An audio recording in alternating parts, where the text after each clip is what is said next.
Hey, what's up, everyone? Welcome to coverage of the US Open.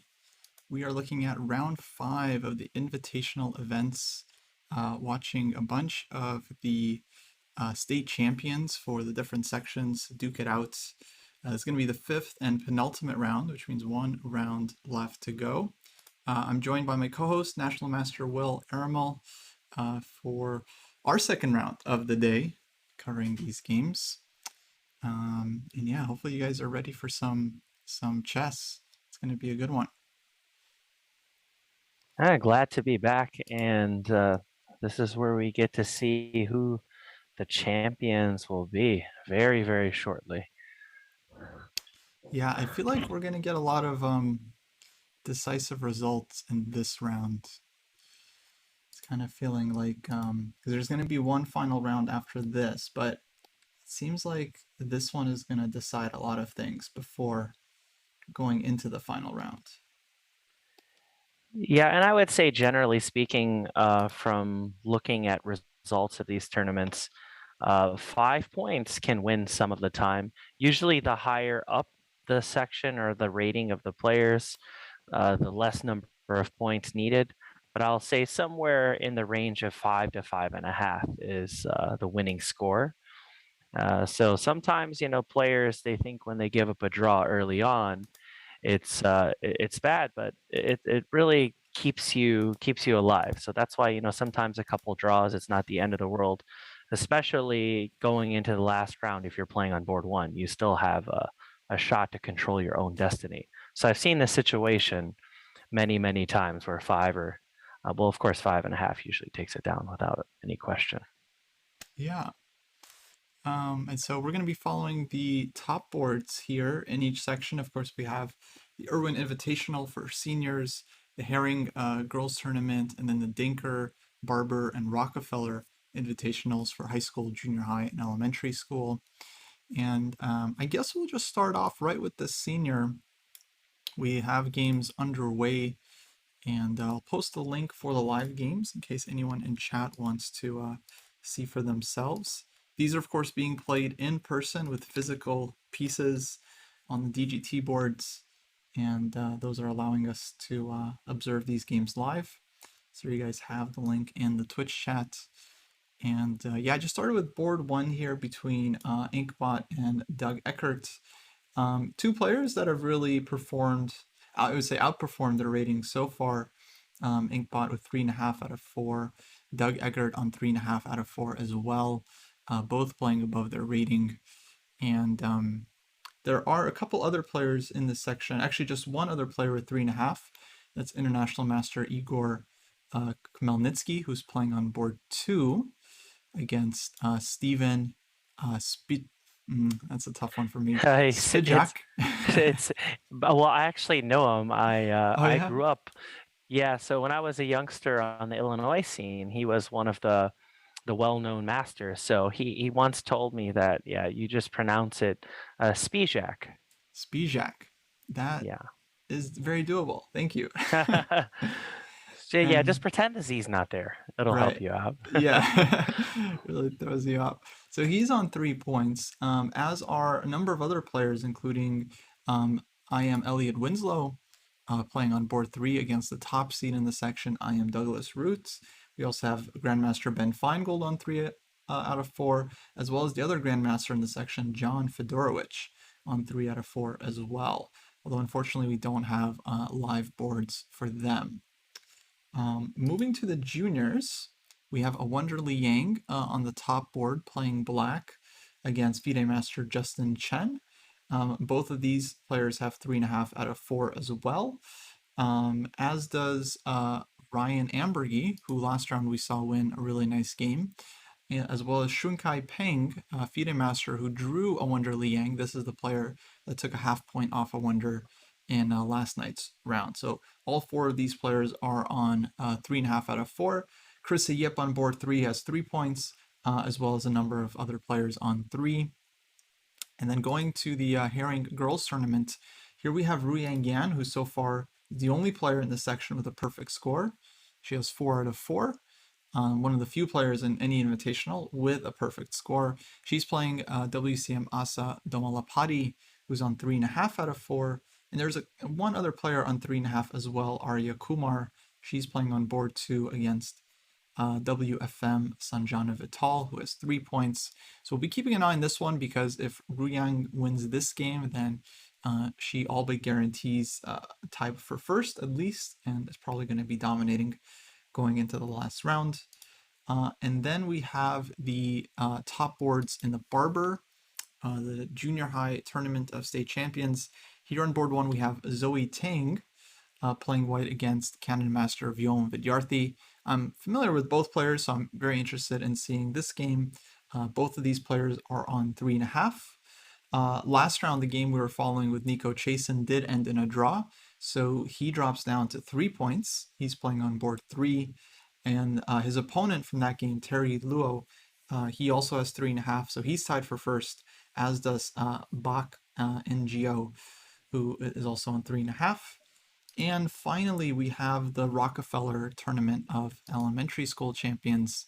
Here we have Austin Tang on board 1 against Henry Ding. Both of these players are on 4 out of 4, perfect score. So they're hoping to get a decisive result in this game so they can move to 5. Only one player with 3.5 points, that's Andrew Jiang.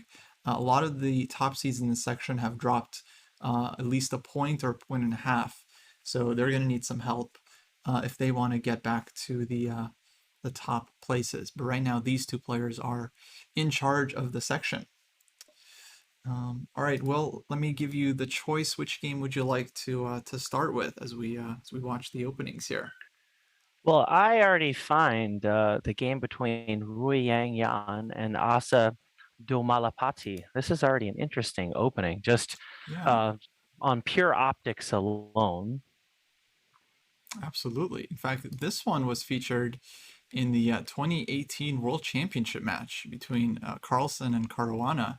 We have a Sveshnikov here with this early move 7 knight d5, a move that was really not as popular as bishop g5 just a few years ago. This move bishop g5 in this position, I would say, was played almost exclusively until Caruana faced the Sveshnikov in the World Championship match and then used this one to some success, I would say. And of course, he and Magnus had a number of interesting battles here. And now we see this line kind of enter the zeitgeist. It's become very trendy. We see it in this game. I'm sure both players are familiar with the match, as a4, I think, still follows Fabiano's choice that he used against Carlsen. And we have bishop e2, castles, castles, f5, f4 played. Black pushes a6, and now the knight comes back to a3. So yeah, very interesting structure here. It's clearly like both sides kind of have their pawn majorities. White is pushing on the queen side, black is pushing on the king side, and really like, yeah, very double-edged position. Do you have any experience here from either side, Will? No, I do not, unfortunately. But I am looking at the database. The top high level game that I see up to this position, and it's still current, is Nepo White against Carlsen in 2019. So looks like they're still following some theory based off of that game. Yeah. And just, kind of a general impression about something that looks like this, maybe 20, 30 years ago, top grandmasters would probably tell you, what's going on here? What are you doing? This is not fundamental chess. And it's really interesting to see how positions and theory has evolved in the last decade or even few decades, how many preconceptions and fundamentals or rules that we had can seemingly be broken time and time again. So Yeah. it's like the more we find out with computers, the more we realize we can get away with and we can do. Also evidenced by the AlphaZero match and just a lot of the modern day theory. Right. So yeah, this one just became very, very popular thanks to that World Championship match. And since then, Carlsen has had a number of games in this line. Caruana also picked it up himself and started playing it for black. as did I think a number of other players. And yeah, it'll be interesting to see, how much these girls know about the theory. One move that I don't think we'll see too soon is this move for black pushing e4. This would kind of fix the structure. Kind of saw this in Doug Eckert's game last round in a similar position where he got this nice blockade with the bishop and essentially was just much better. Instead, we see knight d7, we see black kind of keeping the tension. And in some games, black even just takes on f4, bishop takes f4, and g5 is played, and just going all out on the king side. But here we see knight c4, so I imagine Ruyang, yeah, still in her book, over an hour and a half on her clock, putting pressure on this e5 pawn. And yeah, it's going to be up to black to make a decision here. Lots of thematic moves possible. Queen c7, king h8, rook b8, kind of all kinds of different possibilities here. Of course, black has to be careful with this d6 pawn, but I think you can play bishop f6 using the trick knight takes d6, queen b6, check. So we often see white playing king h1 at some point in these positions as well to kind of avoid these kinds of tricks. Yeah, Yeah, should this be a is good one. pretty fascinating stuff. It's just interesting, I've played a lot of Sicilians, Dragon, Najdorf, and just different permutations, but never this. This is one of the lines that I've just never decided to choose. It's always looked a little too anti-positional for me. Mm-hmm. And shout out to Gopal Menon, aka Professor Daddy, in the chat. He's quite the opening theoretician. So I'm sure Nice. any sort of theory or facts that I'm wrong about, I'm sure that either you or him will correct me very swiftly. Nice. All right, well, let's jump to another game here. Let's see, board one of the Irwin Invitational. This is the senior tournament of state championship, tournament of state champions, excuse me. We have Enkbot playing the Catalan, and Eckert goes ahead and captures on c4, knight f3, and plays c6, castles b5. Really ambitious approach from Doug, just taking the pawn and trying to hold on to it as best he can. I would say this is one of the sharpest ways you can play against the Catalan. Personally, as a Catalan player, I always liked it when black did this because it gives white just a ton of play on the diagonal. But I'm sure Doug has this well prepared and will be looking to equalize or even more. And Yeah. this reminds me of the trap that we were kind of talking about earlier, and I got it from this move order actually. So from here with b5, let's say a4 again. So Mm-hmm. it's just to show that same trap as earlier, or you could say queen c2 first, and then bishop e7, Yeah. and then let's say after a4 castle. Then Right. there we go. We have this same idea. Now these aren't the best moves, obviously, but after take, we have that same trick, knight g5. So black always needs to be a little careful of this. Right. Either having a bishop on b7 ahead, or a bishop on b7, queen b6 types of ideas, or even trying to think here after a4. Yeah, I've seen queen b6 a lot too. Mm-hmm. Yeah, this makes sense. Bishop b7, knight d7, and eventually a6, and playing for c5, just to try to open up that light squared bishop. If black can get this in, I feel like black kind of solves all their issues.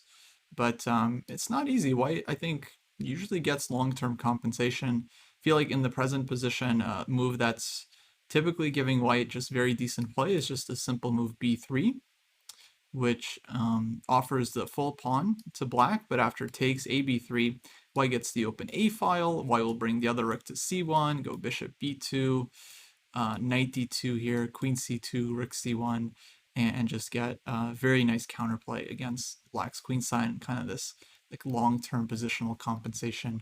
I was always fond of these kinds of lines. So we'll see. It's gonna be pretty sharp as Inkbot is already kind of thinking here. Maybe not too familiar with the theory or trying to remember what exactly he's supposed to do here. You're always a little worried that you're just going to end up a pawn down. You don't want to just make quick moves, but let's see what happened. I think a4 has been played, bishop b7, and now knight e5 on the board. Another very thematic move, knight e5, that kind of puts the pressure on black, putting pressure on this pawn, threatening a takes b5 because of the pin, and yeah, forcing black to do something. Maybe queen b6 here, I think, is quite logical. Oh, Gopal says with b3, Dubov even takes with the queen sometimes.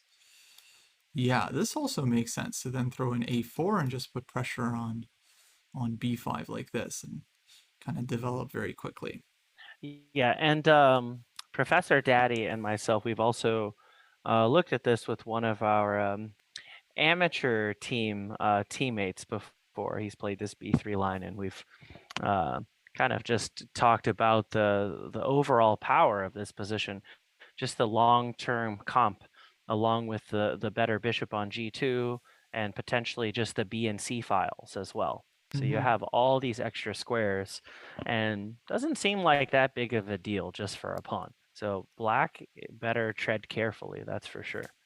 Yeah. Okay, I want to jump to board one of the Denker. This is a Wonder Liang playing black against Justin Chen.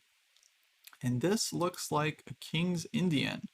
So we're going to have a lot of fun looking at this one.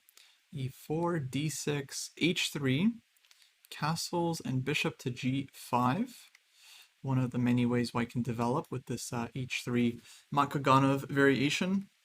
Black plays a6, kind of a sophisticated move, I would say, very flexible. Knight f3, c5, d5, and now b5. Yeah, I think I wonder, I mean, he doesn't play the King's Indian super often these days, but back in the day, he was actually playing it like almost every game. So he has a lot of experience in these positions. Here he just offers the pawn on b5. I think this is a very thematic sacrifice, and it makes a lot of sense against people who play the h3 King's Indian, because generally when white plays the h3 line, they're looking to attack, play like this early g4, get this initiative. It makes sense to kind of play in this style against them. I'm also And knight wondering, e4 is an idea, I think, as well here. yeah, if this typical trick knight e4 is just working here on the spot. Feels like it is. Knight takes e4, queen a5 check, and just getting the piece back. Knight c3, bishop takes c3, takes, queen takes b5, and usually only black can be better after all these exchanges with the light squares, bishop a6 coming, and yeah, white's king just kind of stuck in the center. So this one, not even a pawn sack. White plays bishop d3, keeps developing, h6, bishop e3. Now e6, kind of Benoni style, castles, takes, rook e8, a3, and feels like as far as the opening goes, I mean, black has gotten a Benoni where they've achieved b5, which is not always like an amazing achievement, but it is kind of nice. Knight d7, queen d2, g5, rook fe1, and this is our live position with a wonder not having spent any time. He's like 5 minutes more than he started with, so he must be very familiar with this setup, and my guess is pretty comfortable. Yeah, I mean, just initial impression. If you were to tell me, Kostya, that every Benoni that you play, you would start off with this, I bet you would take it compared to some of the other lines. I mean, 100%. yeah, and this is reminiscent of Fisher's idea. Uh, he really brought this G5 idea, or I think he really put it on the map. Huh. Is that right? I know he played some Benonis, and Yeah, I think I first saw this idea in a book by Eli Agur, oh, and it covers a lot of Fisher's games and some of his better moves.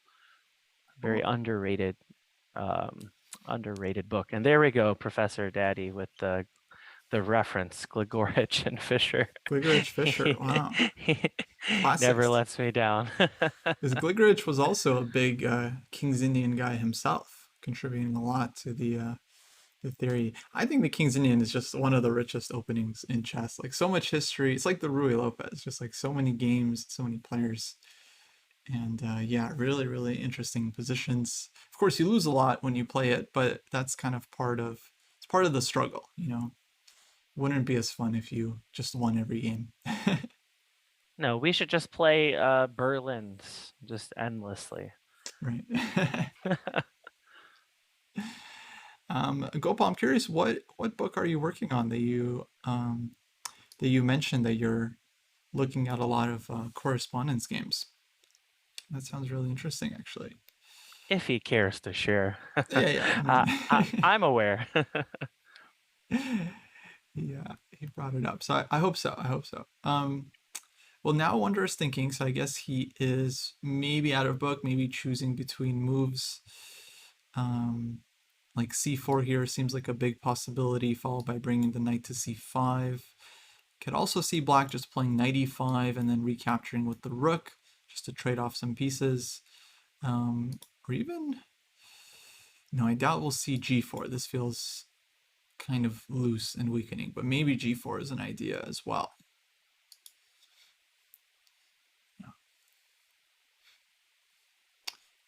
All right, well, let's go to board 2 in this section. So this is Ryan Ambergy playing against Shunkai Peng.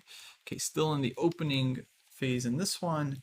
Knight f3, d5, c4, d4, and now b4. Kind of like a reverse Benko style. Black goes g6, bishop b2, bishop g7, queen a4 check, c6, and now d3.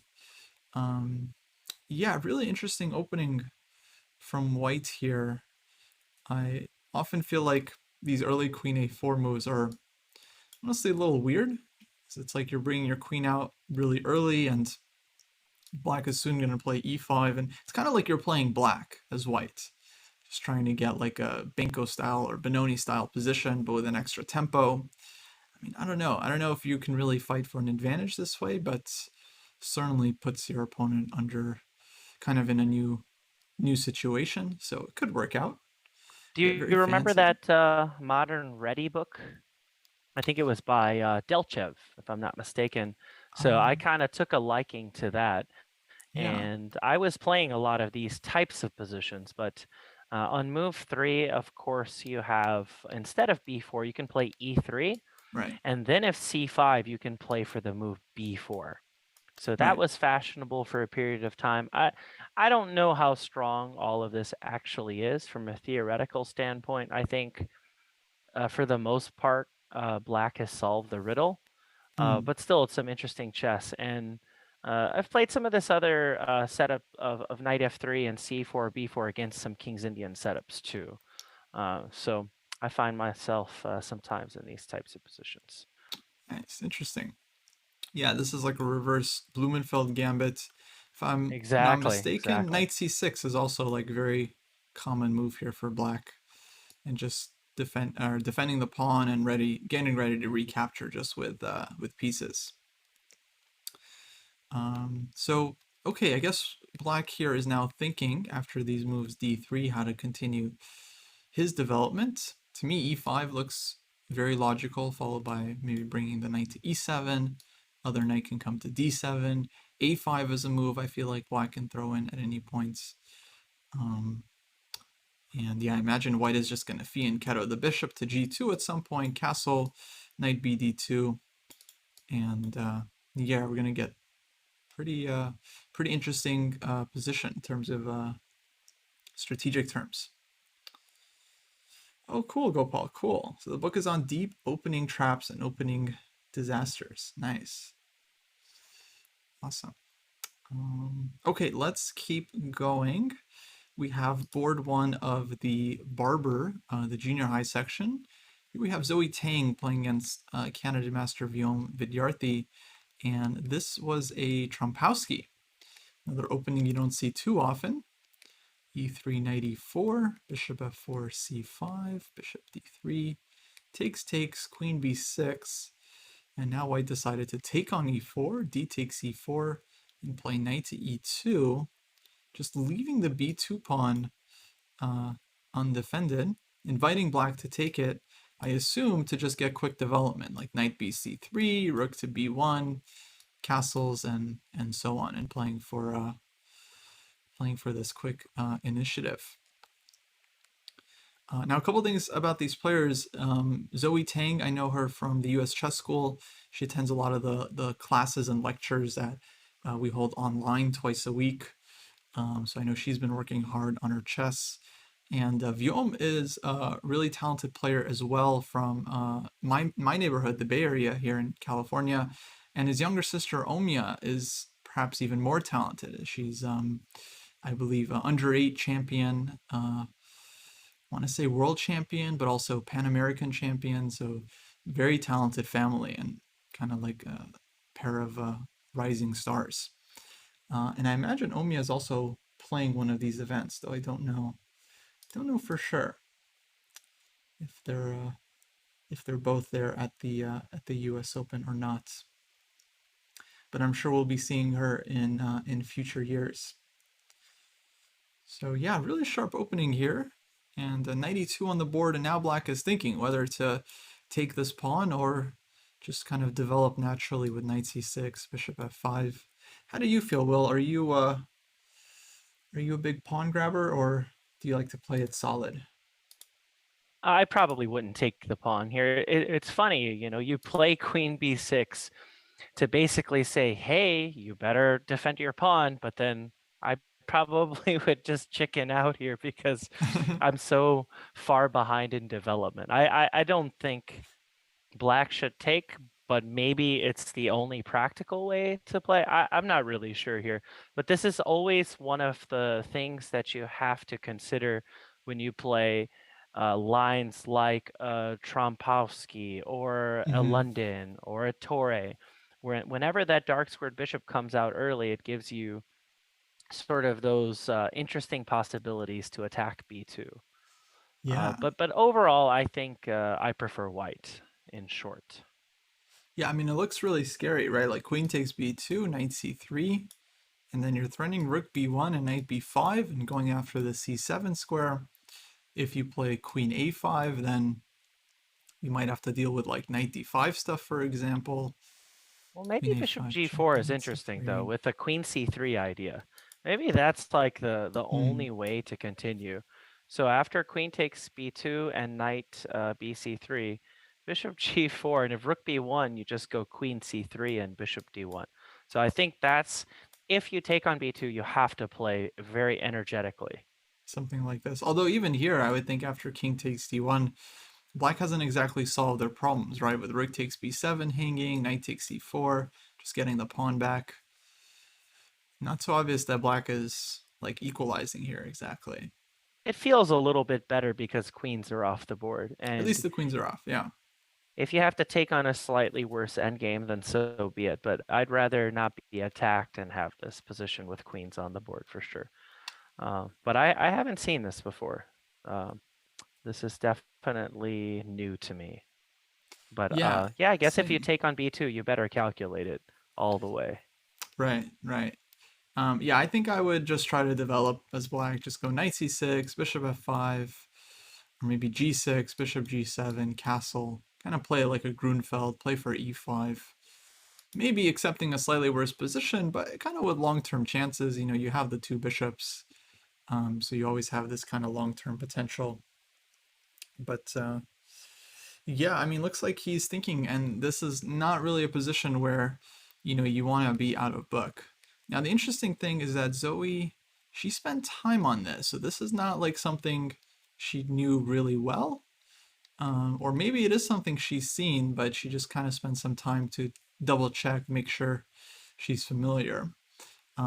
Either way, showing good kind of Trumpowski instincts, being willing to sack this pawn. Any kind of move like b3 really just like, I think, throws away the advantage that white can fight for. You weaken all the dark squares, you lose a tempo, kind of gives black like a really nice, uh, yeah, nice kind of chance to develop knight c6 and g6 and so on. So I like that she's going for it and playing aggressively against her high-rated opponent. Definitely the way you want to approach the opening. All right, so moving on, we have board one of the Barber, or the Rockefeller, excuse me, the elementary school tournament of state champions. And this is a game between Austin Tang, Henry Dang. Both players on a perfect score, 4 out of 4. We see a Rui Lopez here. Yeah, classic kids opening. Glad to see some typical stuff. Queen e2, Rook d1, and yeah, we get very thematic kind of closed Rui here. Bishop d7, b3, knight b7, knight d2, knight h5, g3. Black plays g6. Really interesting plan for black here. Knight h5, g6, and bringing the knight to g7 and preparing f5, it seems. Now white goes a4, putting a little bit of pressure on the queen side. And black to move in this position. He has to kind of decide on a plan here. Many different things black can do, but the key issue for black is that this knight on b7 is often just a really, really problem piece to work with. If you play c4 for black, trying to get the knight to c5, then white just responds with b4, and the knight is just stuck. So there is this Rubinstein idea, yeah, that Gopal mentions with knight d8, f6, knight f7. It's very, very solid, but I often found these positions to be super, super passive for black. And then white can just kind of slowly build up, like king g2, h3, g4, knight g3, knight h2, one day pushing f4, and just yeah, very slowly advancing on the king side.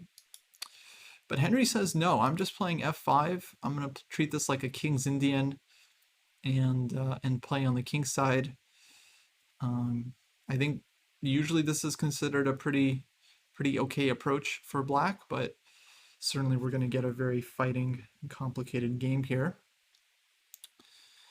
And Yeah, and the yeah, knight can still come to f7 later with the f5 move. right. So this is what I was thinking, how to solve b7. And of course, both of us liking the King's Indian. It's always nice to see this sort of pawn structure because we know what the exact intentions are. And I think I like the fact that even though Henry started out with a Rui Lopez, he does have aggressive intent.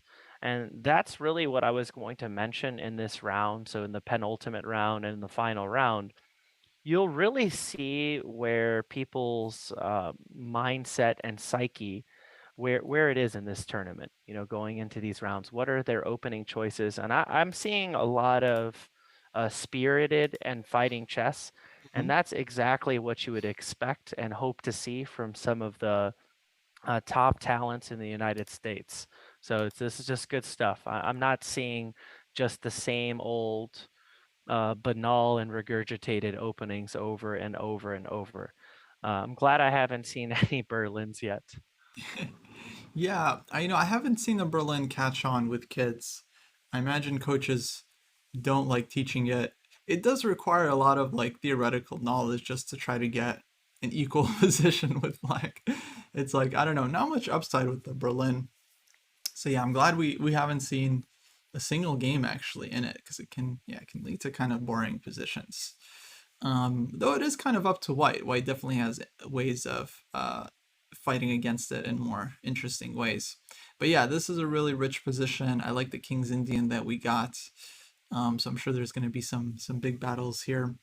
Now, how does white respond to this f5 move? I've been thinking, and I feel like there's a couple of ideas. You can play bishop h6, which kind of makes sense to me.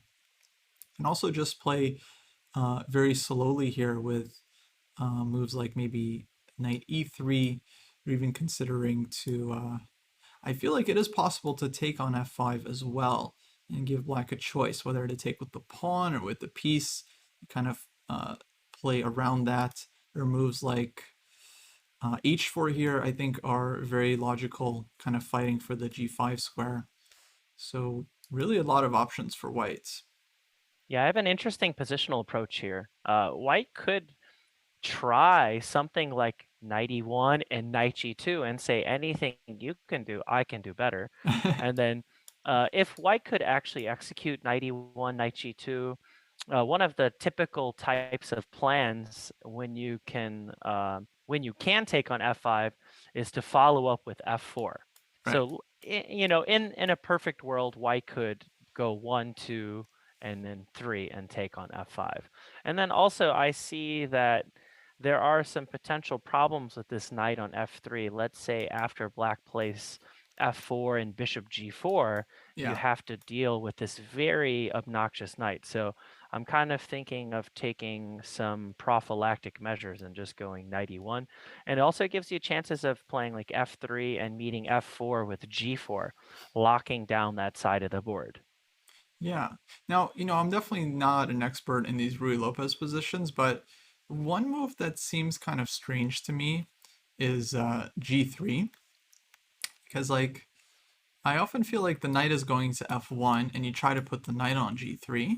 I can understand why he played the move. He wanted to stop knight F4. But if I'm not mistaken, I mean, chat can correct me. If black plays knight F4 in this kind of position, white can just take this one and push E5. And like usually this is kind of nice for white to just get this like central break. So much so that black doesn't really want to allow this, and white follows up with c4 and just gets like a super strong center. And black's two bishops never really see the light of day. So I don't know if this g3 was really in white's best interests. And if we just compare, let's say black continues with the same plan, like g6, maybe white plays h3, knight g7, and then like white can go g4 here, for example, and followed by like knight to g3. And I feel like would get a better version compared to what we're seeing in the game in terms of this position. I don't know, I could be wrong, but that's at least my gut instinct here. Yeah, so it looks like after knight g7, and let's see here, bishop h6. So this was a game between Smirin and Miran in 2019. So instead of a4, white opted for bishop h6. Oh, after knight g7. Yep. Okay, well, I can't argue with Grandmaster Ilya Smirin, the King's Indian godfather and super strong That's right. That's right. Israeli GM. He knows his stuff very well. So, okay, I guess this, yeah, feels like a very well, I like bishop h6 because it opens up the knight to come to e3. Feels very logical after having committed to g3 that you want to bring your knight to e3 instead. Cool. I guess we will come back to this one. Let's jump to board 2 of the seniors, the Irwin Invitational. We haven't seen this game yet. This is National Master Steven Spizak. Spizak. Spizak, thank you. Against Igor Khmelnytsky, who we've seen many games of at this point. And this was Alekhine, probably a pet system. E5 played c4 and c5. So I saw another game that Igor played with I believe it was started out as a Scandinavian, but it ended up in the same exact structure where he played knight f6, his opponent played d4, he played knight takes d5, and then white ended up playing c4 and c5, gaining a lot of space, but giving black this kind of permanent d5 square. So very similar structure here with knight coming to d5, white pushes c4, early c5, and bishop c4, d4. Now black plays b6. Really, really interesting opening. You don't see this one too often, where kind of like a typical, I would say, typical battle where white gets like a big space advantage, but black gets this d5 square. Though he does play d5 himself, kind of taking away his own outposts and taking the game into more of like a French type of position. Trades off the light squared bishops. That seems to be in black's favor. Queen e2 is played, queen c8, and now knight f3 on the board.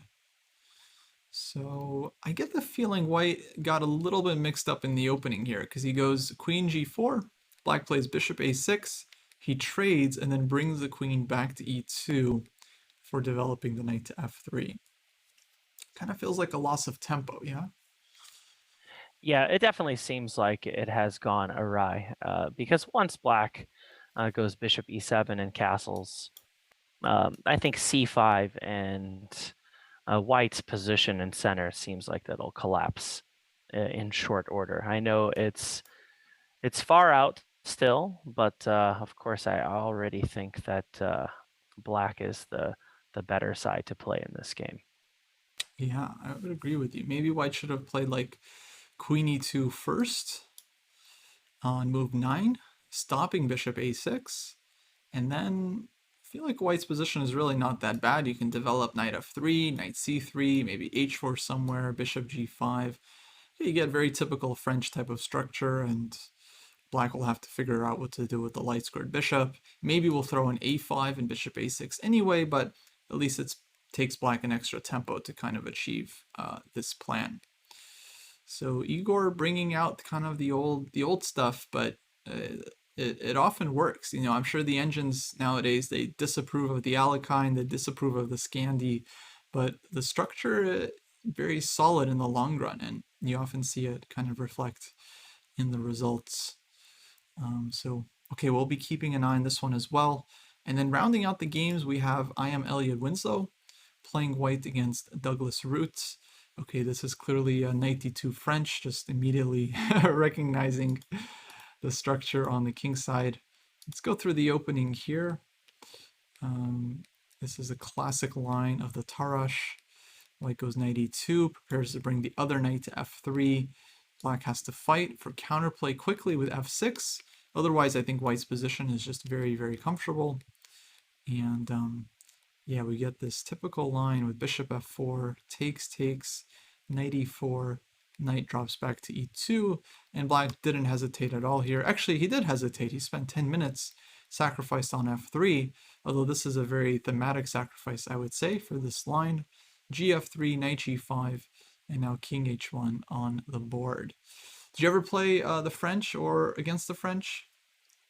Yeah, I'm not a French player myself, but I don't mind playing against it. That's for sure.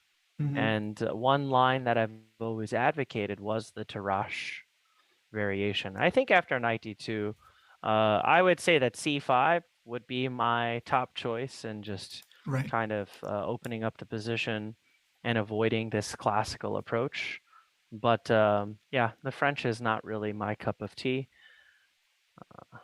Yeah, this one is, I think CFF nowadays is 636. considered like the modern main line, at least the way I think most of today's top French players are playing this position. They'll go with c5, but knight f6 is kind of the old main line.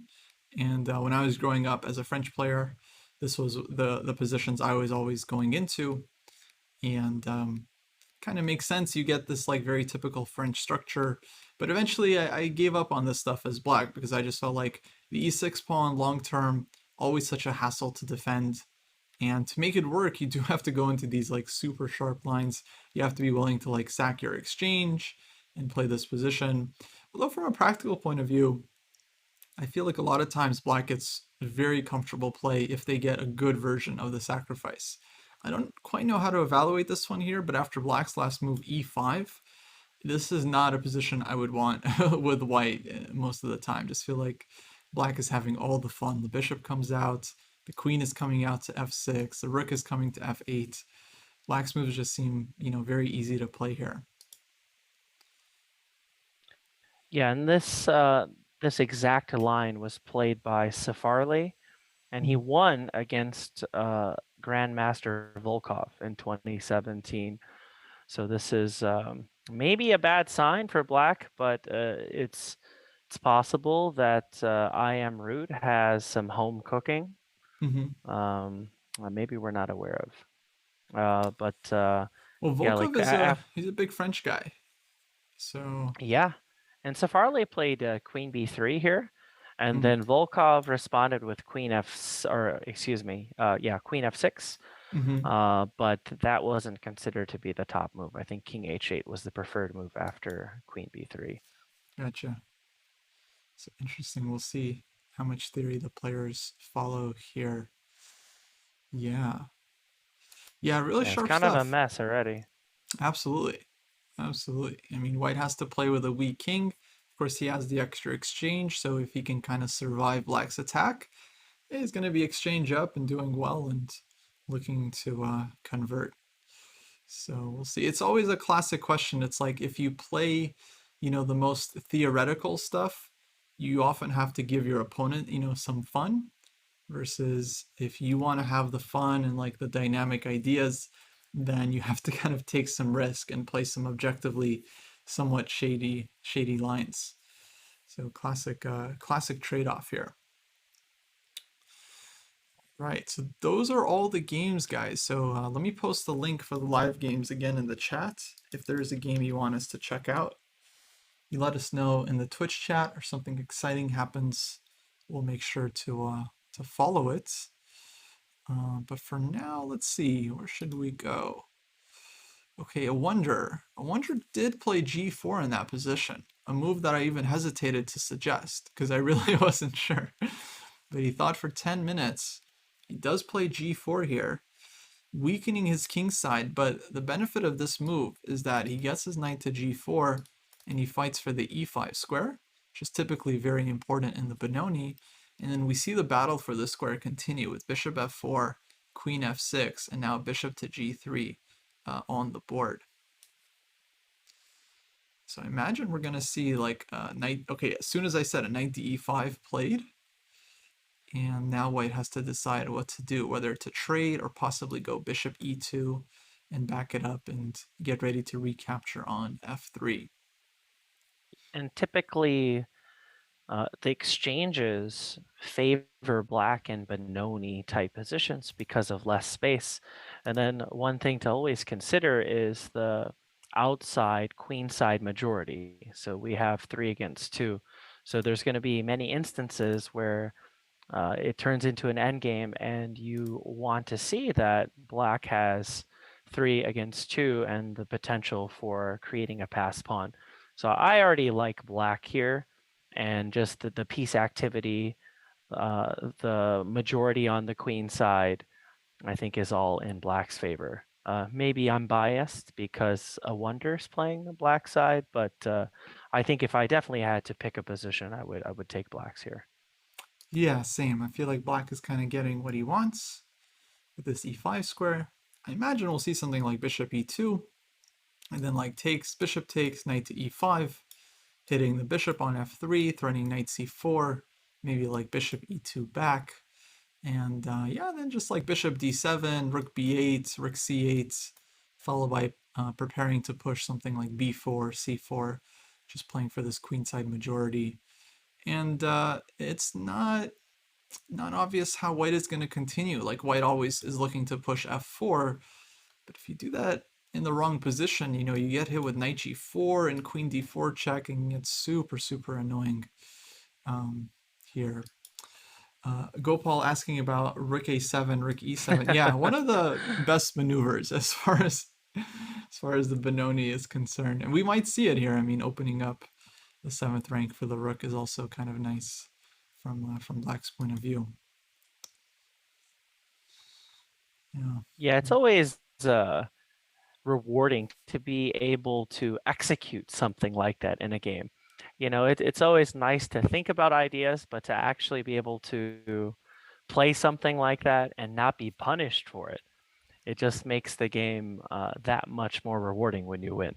Look at this maneuver that I pulled off in a very important game on top of that. Yeah, as black, I'm a fan of this one maneuver when the bishop is on b7 to go rook a7, queen a8 in certain positions.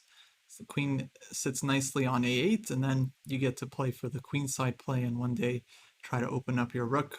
I believe it's the ready maneuver. Okay, we do see bishop e2 in the game, so I imagine we're going to see some trades in knight e5, or maybe even rook a7 here, or bishop d7, one of these moves. Seem quite logical, as white isn't not really threatening to do a whole lot here on the king side. Yeah, looking very comfortable for black. I would say he has just like a really nice Benoni. The only thing I would avoid is maybe pushing c4 too quickly, as this gives white the d4 square. but I don't think we'll see a wonder making this type of move. Yeah, and I think black could potentially play something like a knight g6. And I'm Hmm. not entirely sure about h5, h4, but knight g6 is interesting because um, it forces white's pieces to kind of trip over themselves a little bit, and you also create some shots on the e4 pawn, potentially with b4. So there's some Hmm. immediate tactics that are in your favor already. And then you can play rook a7, rook a e7, right, and going after that e4 pawn, Right. and really trying to make that idea work. Yeah, absolutely. Okay, I wonder is going to be thinking about this one. Let's jump to Ru Yang. This is the top board in the Haring girls tournament. As I mentioned, Ru Yang Yan was the runner-up in this year's U.S. Girls Junior Championship with a clear second place behind Annie Wang. So really good performance for her in that tournament. I'm sure she's in good form, kind of entering this event. Um, let's see what happened here. So we last saw this position comes from the trendy Sveshnikov. EF4 played, bishop takes f4, knight b6, white plays a5, fighting for the square. Knight takes c4, bishop takes c4, bishop f6, c3, g5 played, very kind of thematic play for black in this type of position. Bishop goes back to d3, f4, and now this is the live position. I'm not sure about this one. I mean, it feels like black is kind of opening up their king side as much as they're playing against white's king. And this could like end up backfiring like really, really easily. Get hit with some queen h5 one day, h4, and like the king side can kind of crack wide open. So I'm not sure how I feel about black's play here. This might end up backfiring. Yeah. I actually think that black is surprisingly fine here, just because, yeah, on the surface it looks like black's king is open, but I think black is the one who can create some attacks a little bit easier. At least that's how I feel. Hmm. Maybe with some rook f7 ideas, rook g7, it might be too slow. You can plant the bishop on e5, for example, play g4, and really go for it at that point. So I just like some of the attacking prospects that black has, and I'm not really worried about queen h5 because the queen on c7 already, holds the 7th rank.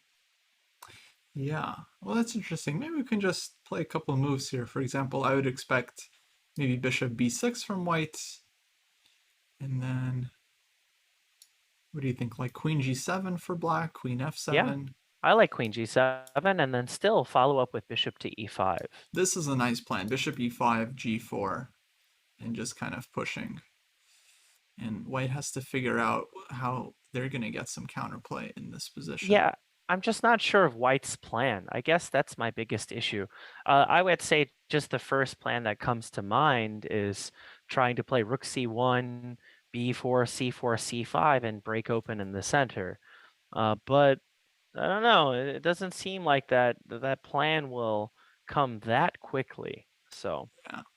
Let me try this move, bishop e2, playing for bishop g4. Just while black can't play g4 themselves, I'm assuming, because of rook takes f4. And I just still hoping think to, bishop to e5 is fine. yeah. So bishop e5, bishop g4, and Well, I don't know. I think I have ideas like queen g6 and h5. And I mm-hmm, guess if I want to avoid the queen trade, I could play rook a e8 or rook f6 and then queen g6 and h5. So again, I think black's plan seems more natural to me, and I right. guess that's what I'll base my which side I favor. So Asa, I think you know navigated herself pretty well out of the opening, and some pretty impressive play from someone rated 1700. And I'm sure part of that has to do with the big layoff that we've had in person.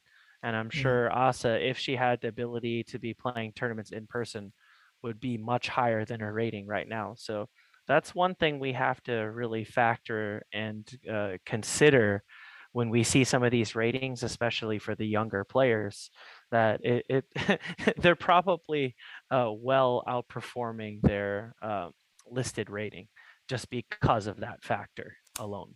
Oh yeah, big time. I mean, her USCF rating is a little higher, 1990, but even this seems somewhat underrated. Probably going up after this event.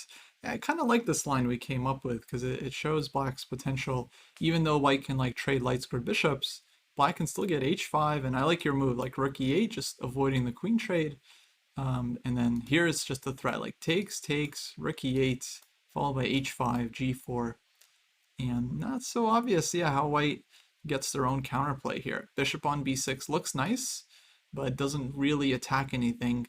And White really needs like c4 and c5 before they're able to create any kind of counterplay.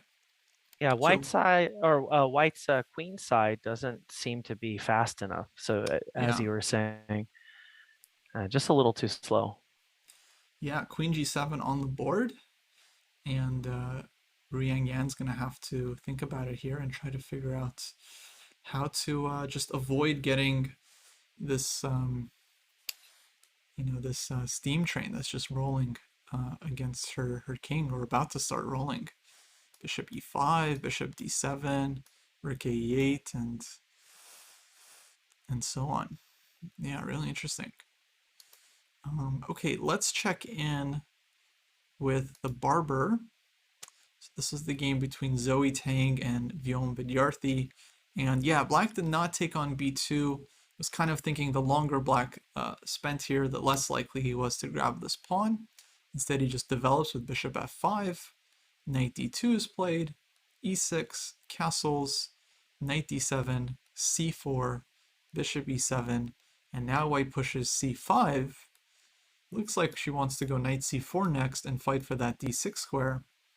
I would say White is aiming for a kind of nice positional advantage with this nice d6 square just kind of up for grabs. Looking pretty good for Zoe, just first glance. Yeah, I'm not really seeing what Black can do. I think taking on b2, it's just too obvious that the play is dominant for White after rook b1, queen a2, rook b7, and you can't even castle. Yeah, I think that's a big this problem, and you doesn't already look fun. highlighted the main plans for White. So I'm not even sure how I would continue here. I think you might have to play for some e5 break. Mm-hmm. Uh, Perhaps just go into full retreat mode, queen d8, castle, and hope that White overextends a little bit and rely on some counterpunching. Right. I mean, you can at least start with maybe queen a6 just to prevent knight c4 for like another move. But Oh, that's true. Yeah, that could help. yeah, but I like this. I like this idea of e5. It definitely feels like the thing Black needs to do pretty much ASAP. You have to Uh, play energetically. If you just sit back, I think White's just gonna roll you off the board, yeah, and the pawns, the pieces are just headed to very obvious squares.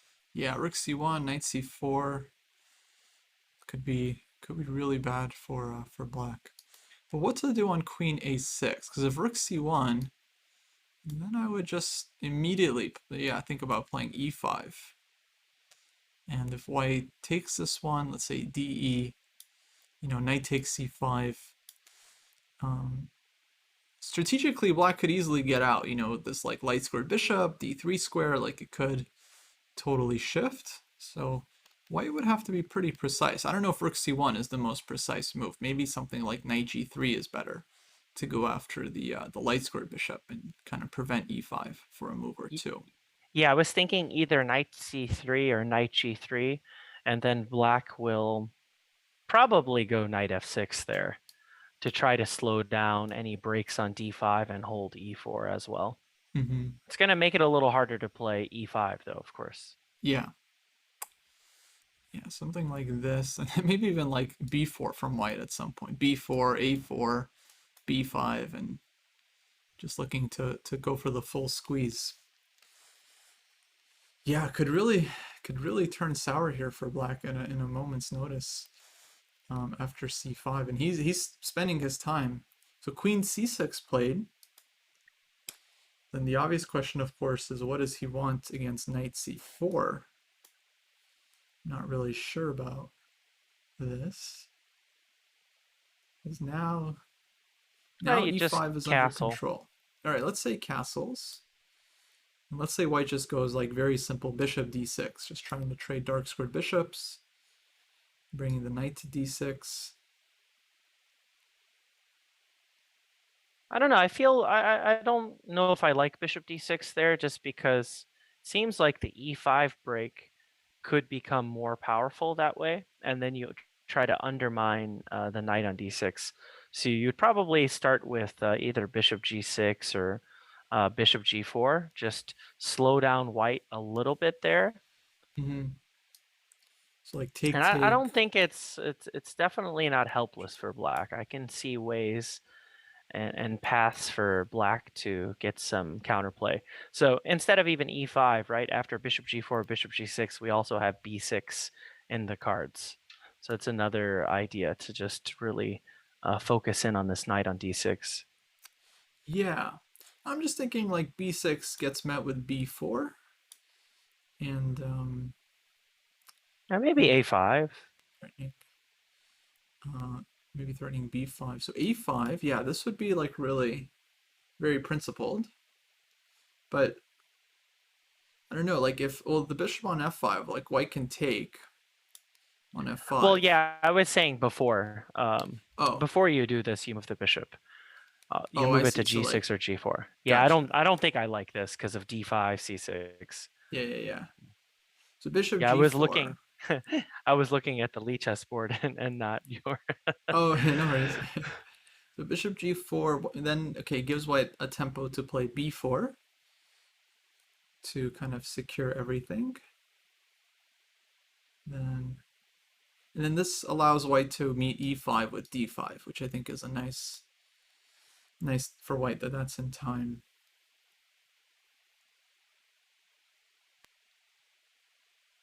Yeah, I think white, of course, is favored. It's just going to depend on how many complications black can drum up and how accurate white will be. But I Yeah. don't think there's any question that white has the upper hand, and black is going to have to try to mix it up the best they can to give white some chances to go in the wrong direction.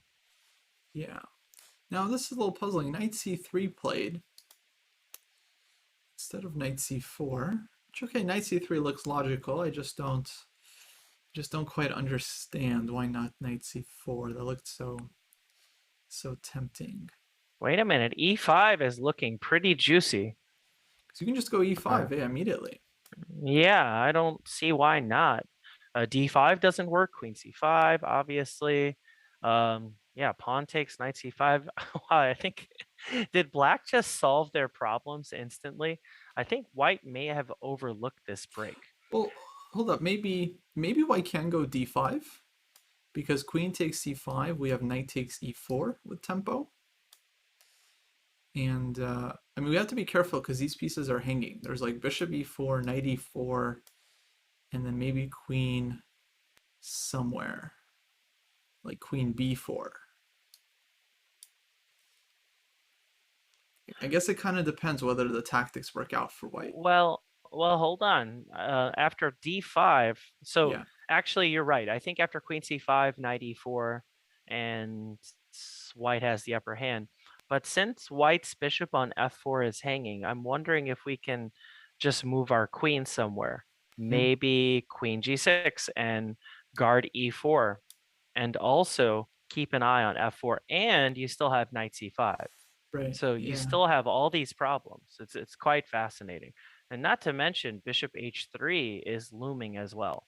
Well, if white goes bishop g3, obviously you don't do that. But if bishop to e3, you could do that and still take on c5. So I think black is I don't know. I'm kind of liking black. Just like that, complete 180. So one thing Yeah. I will say, when you have a position where you have more space and you feel that you are holding all the cards, it's extremely important to look for all of your opponent's counterplay and breaks. So you really want to take that Karpovian or Karpov-esque approach of prophylaxis. Just don't let your opponent have something to bite on. Don't let your opponent have something to give you problems. You already have control. Don't give any sort of breaks. Control all the key breaks, and then the position here with our pawns on potentially going to b4, a4, b5, the steamrolling of the queen side. I think white should be heavily favored if they just stop the e5 break. Yeah, a little bit confusing. And this is one thing where I feel like today's kids have gotten much better. I feel like back when I was growing up, a lot of times if you had a position like this, black would just castle and then think from here, and white would go knight c4 and set up this bind. But nowadays kids know, like, sometimes you have one chance to get the counterplay and you have to seize your moment. Even though the king is on e8, you're kind of breaking some principles here, like, opening the center when you're uncastled. But like, it's so important to get this break in while you still can tactically. Yeah, I mean, I feel like Viom's going to calculate for a bit here, but it's going to be hard to not make this move, given that white is just ready to play knight c4 and I would be take the shocked if square. he didn't play e5. Yeah, yeah, that would be very surprising indeed. Okay, let's keep going here. I'm gonna jump up to board one, see how this developed. This was the Catalan with c6 and b5. So a4, knight e5 played a6, and now b3, just offering black to keep their extra pawn. C takes b3 played. Just bishop b2, very funny, just defending the d4 pawn and then getting ready to recapture on b3. Queen b6 takes on b3, knight d7, trade, e4, taking the center, and now bishop e7. So this game kind of developing in a very logical way. I don't know if I agree with e4 though. Oh yeah? Yeah, it's just blocking in the bishop too soon, because at least here, um, if if black ever tries c5, I'm looking at some ideas of bishop takes, queen takes, pawn b5, and then white can regain the pawn after the rooks are swapped. Yeah. So that would be my only concern. So anytime you play e4 in the Catalan, you really have to consider, is it worth shutting down your Catalan bishop?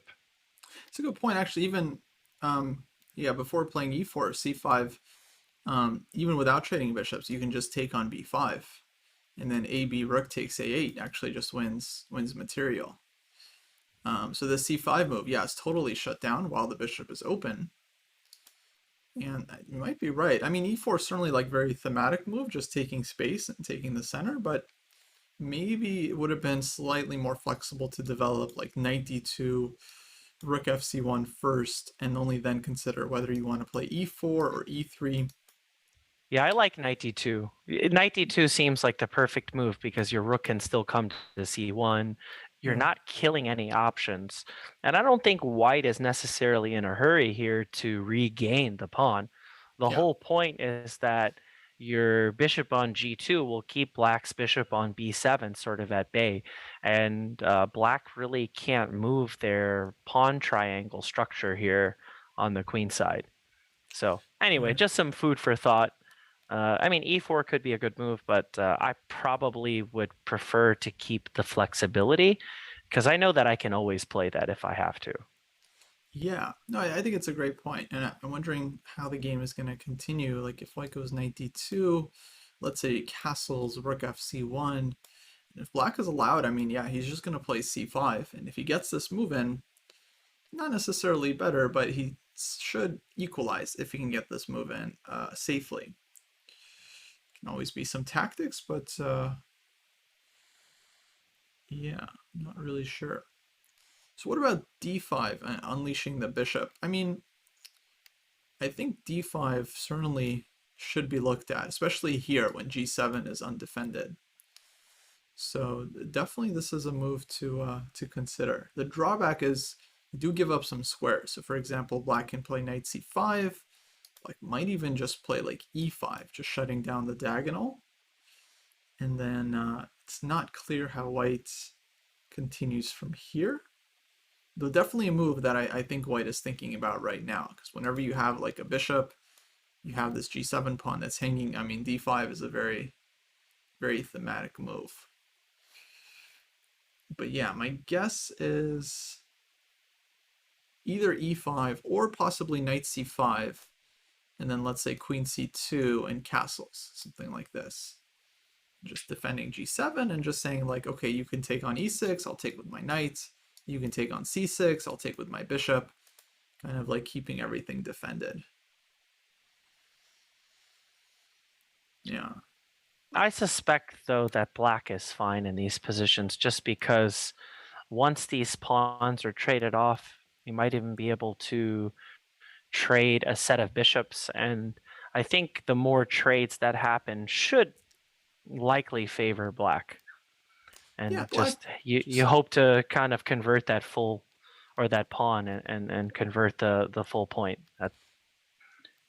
I mean like black just hasn't done anything wrong, right? All of black's moves have been perfectly natural.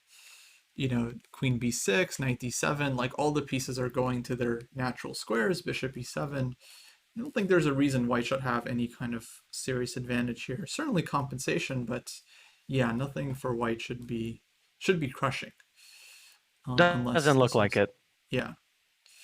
All right, let's jump to, let's see, board two. This was the Alekhine turned French with Melnitsky against Spijak. Was looking good for black out of the opening. We see black playing c5, taking on d4, and just getting a really nice French. Now queen c4, trading queens, b3, knight comes back to a5. This move is a little strange to me. Why would he want to put the knight on a5 when, there might be better options? Well, I Um, think maybe to go to c6. So guess if so. Yeah. white goes knight d4, um, yeah, I guess it's just forcing knight d4. Seems like it is, right. Yeah, because I Maybe guess the knight on bishop b6 c5. just feels a little silly because the pawn on b3 controls both a4 and c4. That Right. would be my only. Well, I'm just trying to justify the move. Sure. I'm Yeah. not saying I would play the move knight a5, but Mm-hmm. um, I guess that would be my reason. And one thing I think I like to tell students against the Alekhine or Scandinavian is the following. So after e5 and knight d5, so all the way back to move 2, Yeah. it's that you don't have to automatically play things like c4 Right. or attack the knight.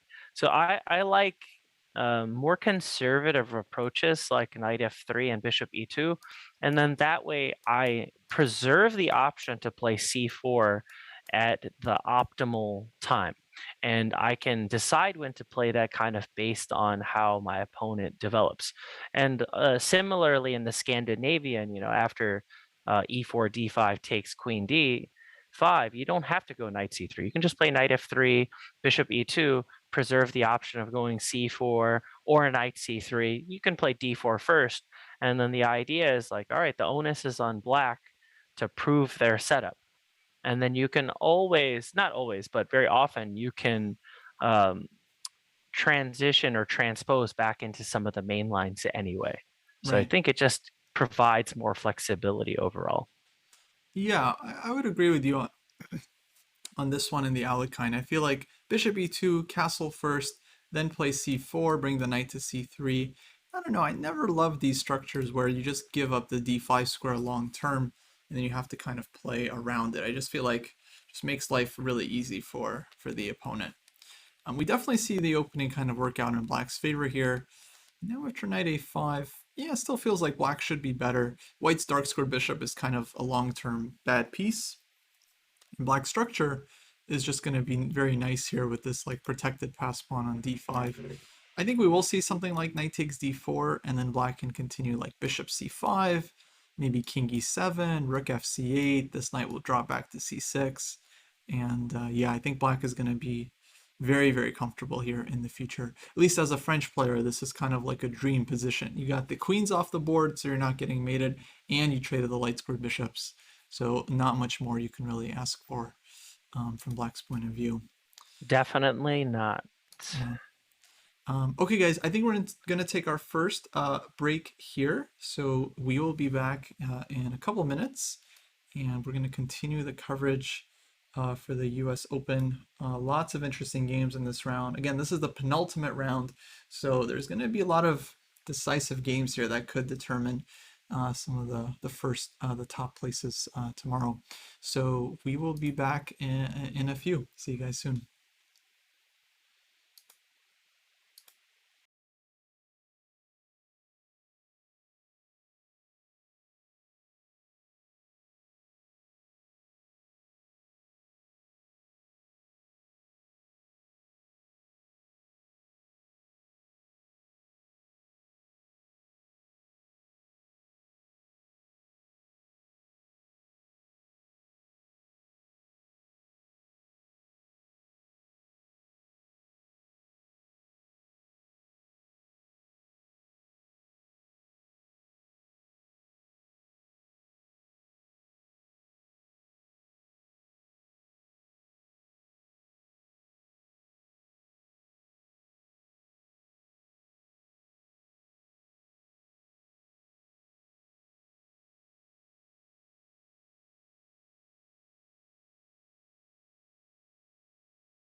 All right, welcome back, everyone. You're watching the US Open Invitationals. We are covering round five of the five different uh, state tournament of state champion events. We have the Irwin, the Haring, the Denker, the Barber, and the Rockefeller, featuring the top state players in the high school, junior high, elementary school, senior, and girl categories. And yeah, lots of exciting games in this round. This is, of course, the penultimate round, so there's going to be one round to go. And one thing we haven't actually mentioned is that these players are playing for like thousands of dollars in scholarships, nice trophies, of course, the title awarded to the top player in each invitational. So a lot on the line here in this fifth round. Let's check in with some of our players here. We have a Wonder Liang, who is the top board in the Denker Tournament of High School Champions. He is here playing black against Justin Chen. We last saw it around this moment where black had just played this move in 85, white responded bishop e2. He does trade on f3 as we were kind of expecting, and now white makes slightly surprising but honestly pretty logical move gf3 so that he can kind of strengthen his center. Knight e5 is played, king to g2, and now bishop to d7. So a very controversial decision, of course, to take with the pawn, but he does open up the h-file and the g-file for his rooks. So we could see something like rook h1, rook a g1, and maybe playing for some counterplay. The bishop can come to h4 at some point. And white can maybe think about playing like f4 and bringing the other pawn to f3 just to take a lot of space. I'm not really sure about it. I'm sure it's kind of double-edged, but what do you think, Will, about this? Any I first I thoughts? love it, and I actually think it's exactly what the doctor ordered Mm, because I think we already talked about the merits of Black's position and just being statically better, the 3 against 2, right. better piece placement. But I have a feeling this trade is not the best on f3. After knight f3, it helps white bring a pawn closer to the center, gives the h-file, and later on has the potential for breaks with f4 and e5. And I felt that black was under, or at least had static control of the position. So just something like either bishop d7 or knight g6 and rook e7, rook a e8, just a natural build. But now it's sort of turned into more of a dynamic struggle now. Doesn't seem like black can just continue, with just simple moves. I think you need to bring the fight to white because Yeah. white is getting ready to play ideas like f4 and e5 sooner than later. So, and I think that's why we're seeing this hasty b4 move. Right. We see rook h1 from white, and then a wonder plays b4. And yeah, I mean, he's trying to open up the queen side before white has a chance, like you said, to push f4, e5. Now, big question for white, where is this knight going? Actually, some options, you could take and go knight a4. But you can also just play immediate knight d1, knight e3, and try to head for the king side. Um, feels like, I wonder if the idea is bishop to b5 and undermining the e2 bishop so you can go queen takes f3, mhm. something along those lines.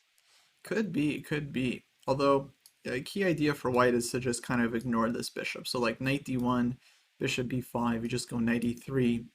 And then if black takes, you take with the queen, you defend the f3 square, and you still get your knight to f5. And if white can get this, like knight f5, bishop h4, can actually be like pretty annoying Be for it, black.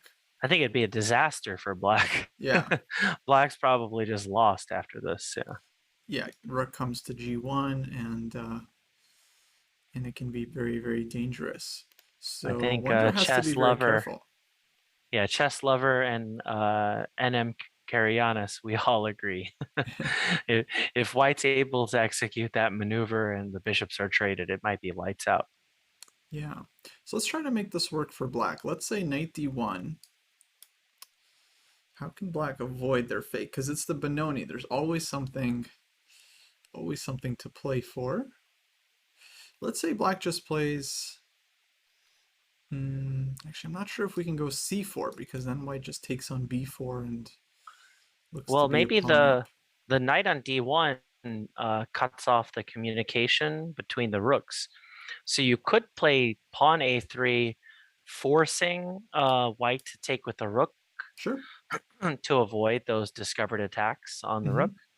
But just something for starters. And then after that, maybe rook, well, I don't know, the a pawn's a little loose. So I'm not entirely sure about this anymore. Feels like something needs to happen here for black. Needs to come up with some play. So maybe just c4, just throwing this down, knight e3, and some rook to c8. As long as the bishop is on d7, like it's still difficult for white to use the f5 square. And maybe black can play like rook c8, rook b8, and just kind of playing for the queen side. Yeah, I don't know. Hard to Yeah, say. I think a wonder went awry with knight f3. I think that's the Might have underestimated gf3. Yeah, I yeah, certainly I did. believe so. I believe so. Yeah. Yeah.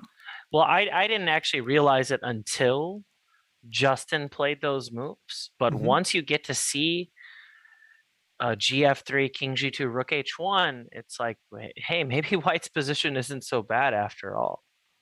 Right. So yeah, he's thinking here, but could be difficult for a wonder. Especially, yeah, if white can get this rook to g1 and bishop h4 and king f1, could be super annoying on the g and h files. Yeah. So okay, we'll keep an eye on this one. Let's jump to the top board in the Haring Invitational of Girl State Champions. This was the Sveshnikov, and here we were thinking actually that black is doing pretty well. The lower rated player, Asa Domalapati. Queen h5, actually not too many moves playing in this one. Bishop to d7 on the board. And Ruyang has been thinking on this move for quite a long time after bishop to d7, which makes sense because like white needs to find like a move. I mean, rook e8 is coming, bishop e5, g4. It could be, it could start rolling. It feels very much like a King's Indian where the pawns are always just coming and yeah, eventually white's king falls under heavy danger. I Rook do a1 like, finally played. Yeah, I did like queen h5, just for the simple fact that it stops black from playing h5 right. immediately. You know, there's no pawn storm just yet. Mm-hmm. But see, after rook e1, this is where I like the idea again. Just bishop e5, just close the door, and you have ideas like rook f6 and rook h6 as well. Right. I don't know. I favor black here for sure. I think black is really getting, yeah, what they want. The bishop on b6 just doesn't do anything, right? Black doesn't want to put a rook on d8, so the control of this square is kind of meaningless. And then bishop to c7 isn't really going to do a whole lot when black's bishop is on e5. Only thing I can really imagine for white that could bring any kind of play is on bishop e5, just immediately to go c4 and just try to play c5. Like if black takes the b2 pawn, like God bless, you just play c5 and go for it. But there's queen d4 check always in the position, so it's really not. White needs the king on h1 for any of this to work because black will always have bishop d4 and bishop takes b2 followed by queen d4. So yeah, feels like white is just a little bit too slow here. Part of me was thinking something like rook takes e5, but I'm not. You might have to play something like that. Because I think if white just sits back, they're in trouble. I Right. mean, the writing seems to be on the wall with rook f6 and rook h6, unfortunately. I think if, yeah, for example, if we see like bishop e5, king h1, rook f6, I think white just takes on e5 because you just kind of have to play for the counterplay. And then de, and yeah, you play c4 and you just hope for the best. What can you do? Just try to get the pawns moving. But clearly black seems to be in control here. So Asa playing kind of a very nice game for the Sveshnikov here. Yeah. What about G3 from Gokul Fan? Yeah, G3 is a move where you try to kind of fight back, but also comes with the possibility of opening up White's own king.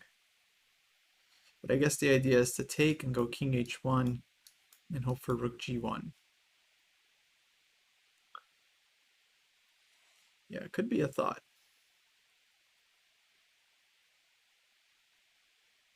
Hmm. Has bishop e5 been played yet? No, Oh, okay. Black is still thinking. There is something to think about because you could go Bishop E8 here. I think also a move, just to kick White's queen out and possibly get H5 in. But Bishop E5 definitely feels like the most useful move for Black in the position. It really feels like Black is twisting the knife with that move. Just one more square, just take away the file, overprotect f4. Because I was actually looking at ideas of h4 earlier, trying to just blow up the g5 and f4 pawns, so you can play rook takes f4. But yeah, I wasn't entirely sure about that. Right. Just some ideas. I'm Well, that's sure a another computer benefit will. of Bishop E5 is that on H4 you can just go G4, right, and just shut everything down. And then White's queen feels like it's going to get trapped very soon.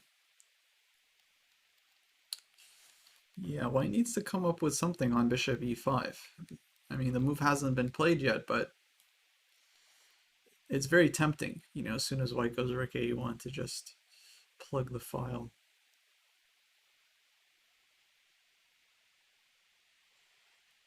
Yeah. I'm telling you, Asa playing well beyond her rating, and She is. pretty impressive display so far. And when I look at it, what? So, she has 3.5 with Arya Kumar, and they're all chasing Ruyang Yan. So in a That's right. spot like this, if you're the person who has 4, sometimes when you have a slightly worse position, you just have to be willing to say, hey, if I can just survive this, maybe get a draw out of this, avoid the disaster, then you still control your fate heading into the last round. Yeah, I think at this point a draw would be a nice result for White because she'll be at least tied for first, depending on the result of board 2 in this section, Oh, and look you're at that. still the She played strongest bishop player. e5. Should be 5 on the board, and she has a little bit of a time edge. And we're gonna see. I mean, Ruyang spent like almost half an hour on her last move, so clearly not happy about the position, right? And ends up just making most natural move Rook A1. Couldn't really find anything else to do. So now in Bishop E5, she's gonna have to figure out what exactly she wants in this position. Maybe G3 we'll see. Maybe King H1. Not really sure. So Not fun to yeah, play for white. no, not at all.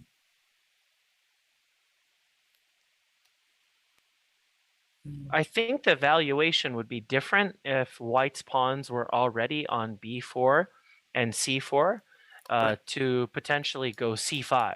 Yeah, But black is already planning to do something like rook f6 and rook h6.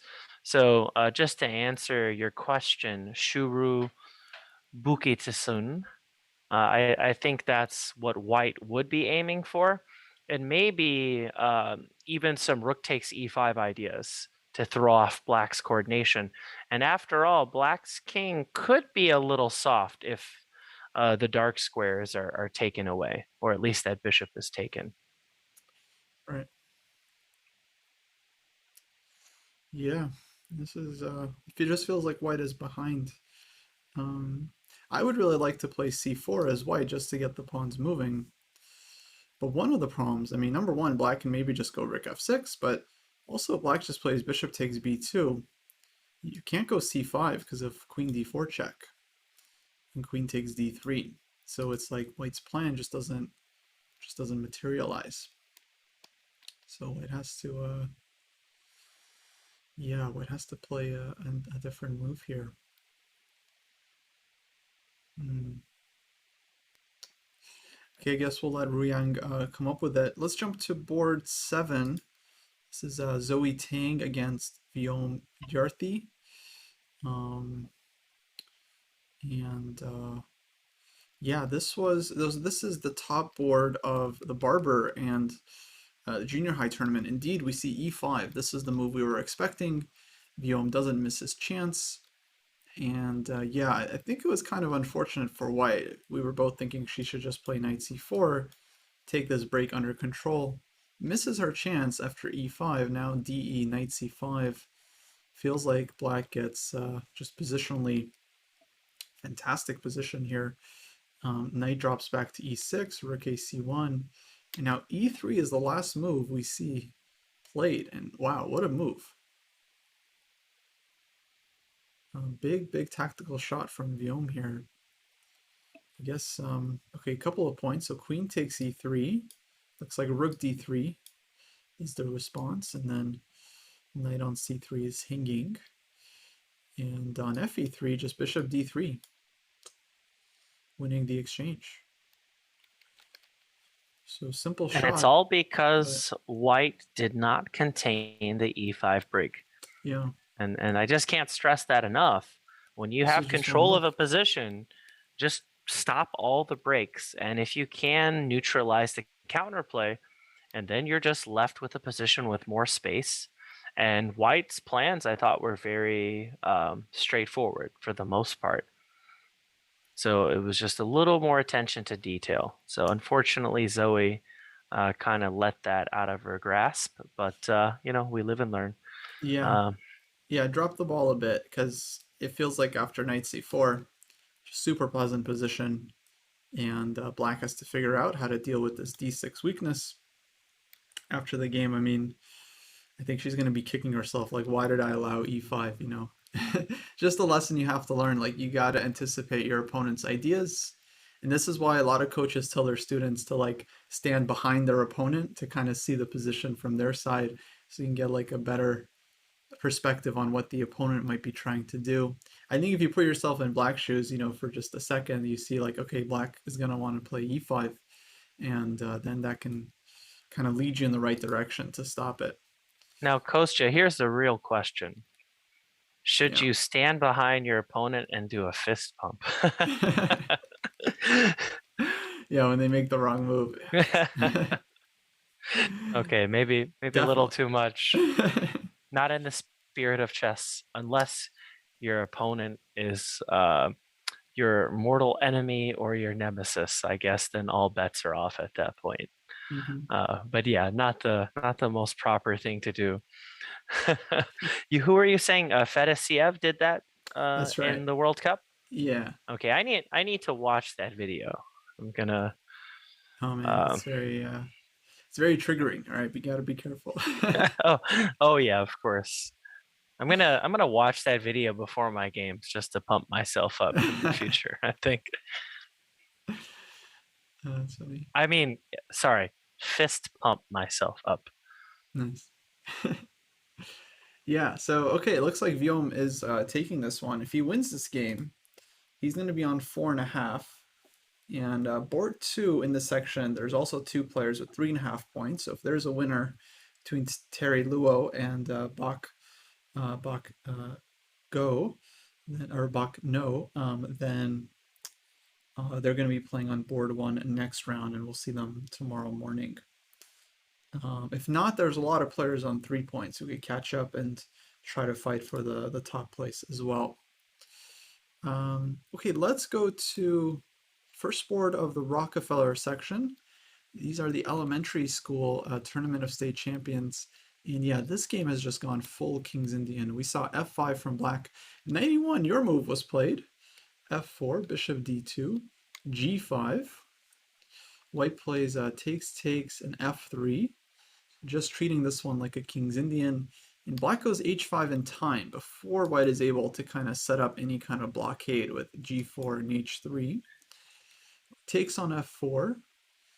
G takes f4. Now this is a little bit controversial because in the King's Indian with your bishop on g7, you almost always go e takes f4, given the chance.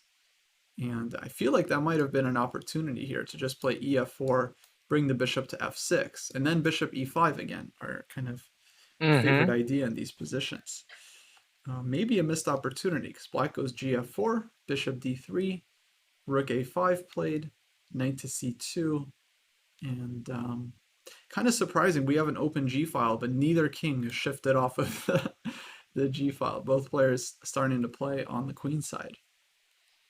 The knight on f1 seems a bit uncomfortable, to say the least, Yeah, because especially in lines where the bishop goes to h3 and we right. start an attack, yeah, but white better prepare themselves sooner than later. And like I was saying earlier with this knight e1 move, in an ideal world, you can execute f3, and then when f4 happens, you play g4 and then h5 and h3. So I like what black did to stop that, but um, still pretty interesting that he tried that idea. So yeah, I wouldn't have played 91 most likely, but it was my idea, ironically enough. Right. Now, yeah, Gokul comes up with a point. You could try e5 here in case of ef4, but I'm just not sure if white gets enough here because black takes the pawn and then has the f5 square and the knight can come into d6. It's kind of a shame to, allow black to activate the knight from b7, which is normally just a very problematic piece. Um, yeah, I'm a bit surprised by black's rook a5 move. I mean, I guess he's just defending the b5 pawn, but it feels like maybe black should just be playing for the king side. Like something like king h8, white takes on b5, bishop h3, and then just rook g8 and playing for the king side attack. To me, at first glance, looks very unpleasant for white. Like both knights are bad. Bishop on d2 is bad. Bishop on b5 kind of out of the game. And like black just needs to transfer everything. It's kind of a slow burn sacrifice, but yeah, I don't know. Yeah, I totally agree with you. I think this is the problem. Just the white's piece coordination seems a little clumsy, and it feels like the pieces are just stepping on each other's toes. And it's because of the lack of space. So if white could execute some piece trades here, it would be in their benefit. But maybe to guard the second rank, wondering if we ever play anything like a bishop e1 move. If after knight c2, bishop e1, Right. and maybe even get a rook to d2. So again, this is just I'm trying some ideas here, but this Yeah. does not feel very comfortable for white at all. Oh, look We at that see rook f6, right? rook f6 in the game. Yeah, I mean now black is playing like a King's Indian player. I think Exactly, white and does this have is to the try problem. something. Yeah, like The this. knight on f1 is the issue.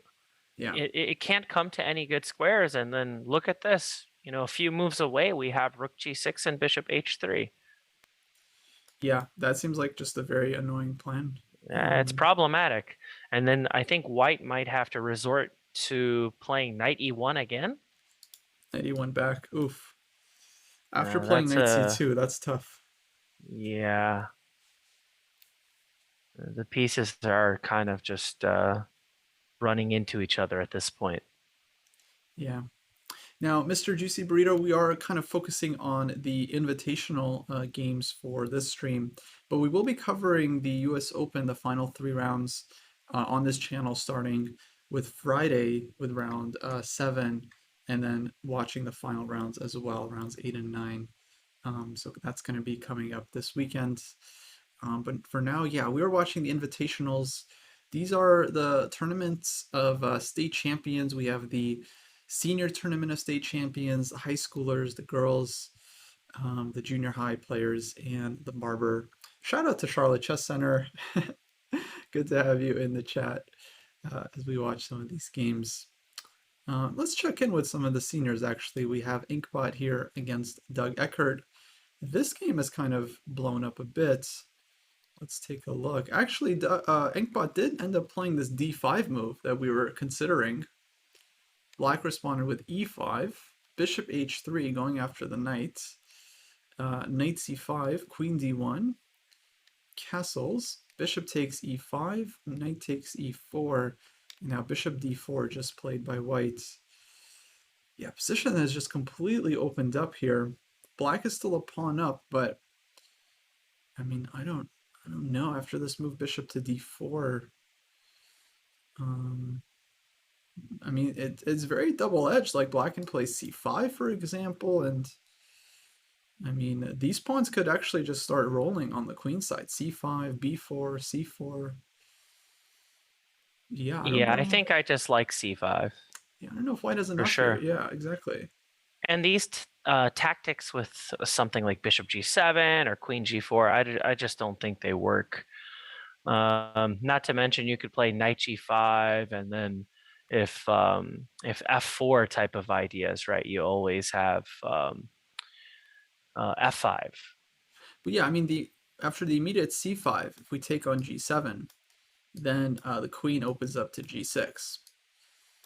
And I don't know, maybe Oh, the and none of this variation could works. Yeah. continues queen d7, but there's bishop f6, yeah, hitting the rook on a1. So I'm not sure what the plan is. It's kind of a surprising move, bishop d4, because like Yeah, I don't like it. you expect c5 from the opponent. So yeah, I'm wondering what he has in mind because he spent a lot of time here. Maybe d6 would have been better. And then one idea could potentially be to try to even give up your queen in some variations. But actually, f2 becomes a problem. So after d6, suppose rook ft8, pawn Gotcha. e7, Yeah. rook takes in f2. So you can't even do that. So I'm trying all kinds of Yeah. wild ideas for white because I kind of feel a necessity to. Um, yeah, that's not going to work, unfortunately. Yeah, kind of a puzzling move, bishop to d4. But I don't know, actually, at this point, I I mean, it think looks black like is Doug just is just better. doing great. Yeah. He's Yeah, having a heck of a tournament. unless the tactical lines work or there's some sort of really creative reply, I think black is just again doing well. So this would be what Doug's third sort of upset in a row, while Feingold and a few higher rated players. I mean, I really wouldn't call this a big upset, but Doug is definitely hot right now. Yeah, he's doing It may great. well maybe I've been talking about the youth, or should I say the youths, Hmm. uh, improving so much during the pandemic.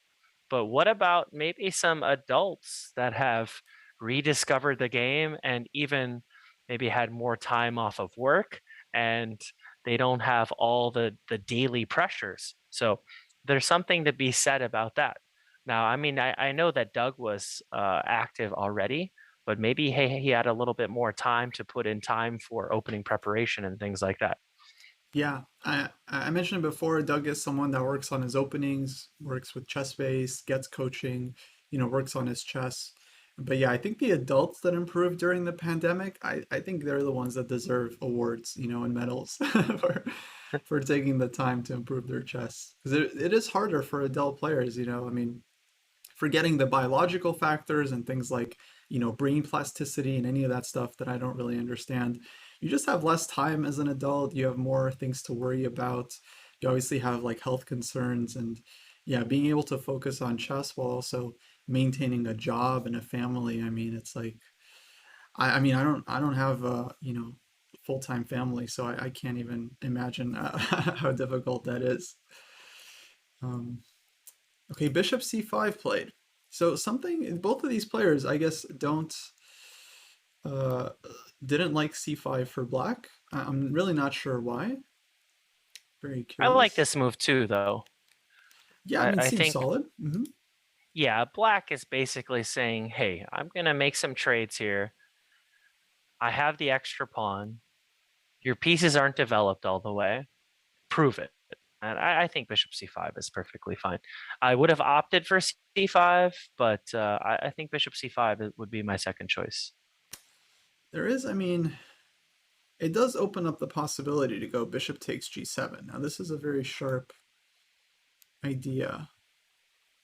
And I'm wondering what he has in mind. Because if white takes on c5, knight takes c5, this I understand. dc, queen takes c6 looks horrible for white. D6 is possible, but then this pawn can be weak. You know, rook d8, knight takes a4, also a possibility.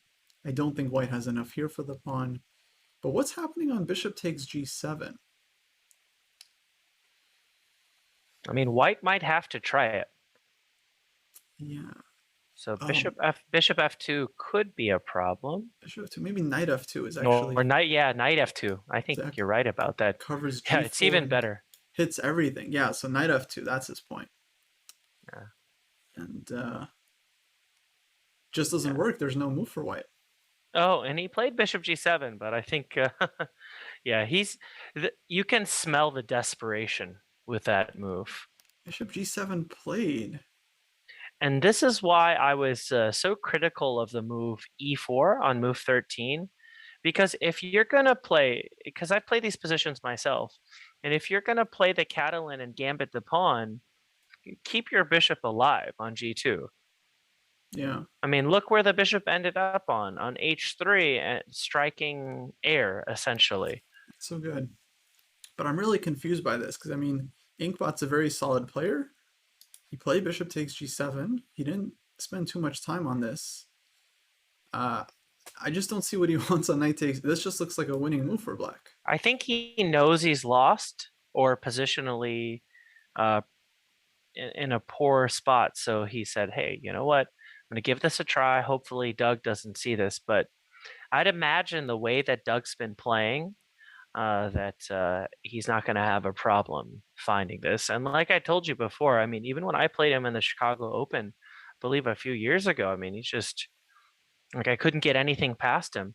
And I was fortunate to get a draw from him. I think he accepted a draw in a better position, and I was showing him some things. But um, so yeah, I definitely know what he's about. I don't know. It's pretty puzzling for me because, like, okay, I mean, I totally agree white is worse, but let's say you play bishop takes c5, black goes knight takes c5. You know, I mean, I think there are ways to fight on here without just losing the game. You know, knight c3, for example, and maybe a5 first. It's worse for white. It's much worse, but it's not like you're losing the game in, you know, two moves here. Whereas after bishop takes g7, knight f2, I mean, it feels resignable. Like I just don't even see how white continues the game. His Did bishop he on play h3. knight takes f2 yet? Not yet, but like he's in such good form. I mean, I feel like it's one of the moves you consider, right? You certainly look at king takes g7, you certainly look at bishop takes f2 check. All you need to see is that knight takes f2 covers the g4 square. Once you notice this detail, you know, tactics are about observation, I guess. Like it's just not, I don't know, maybe we're missing something. Maybe white has some trick, but Doesn't look like it. yeah, it really doesn't. Could he have in mind? Well, I saw that Golko fan mentioned less stamina.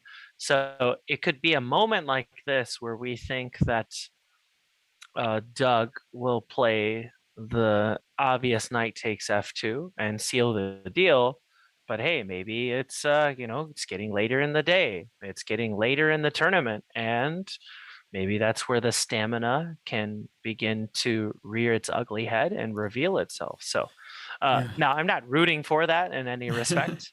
I want the better position to win. Right. Um, just being more of a purist in that standpoint, but we'll see. Yeah, I'm pretty confident he'll find knight takes f2, I think just so.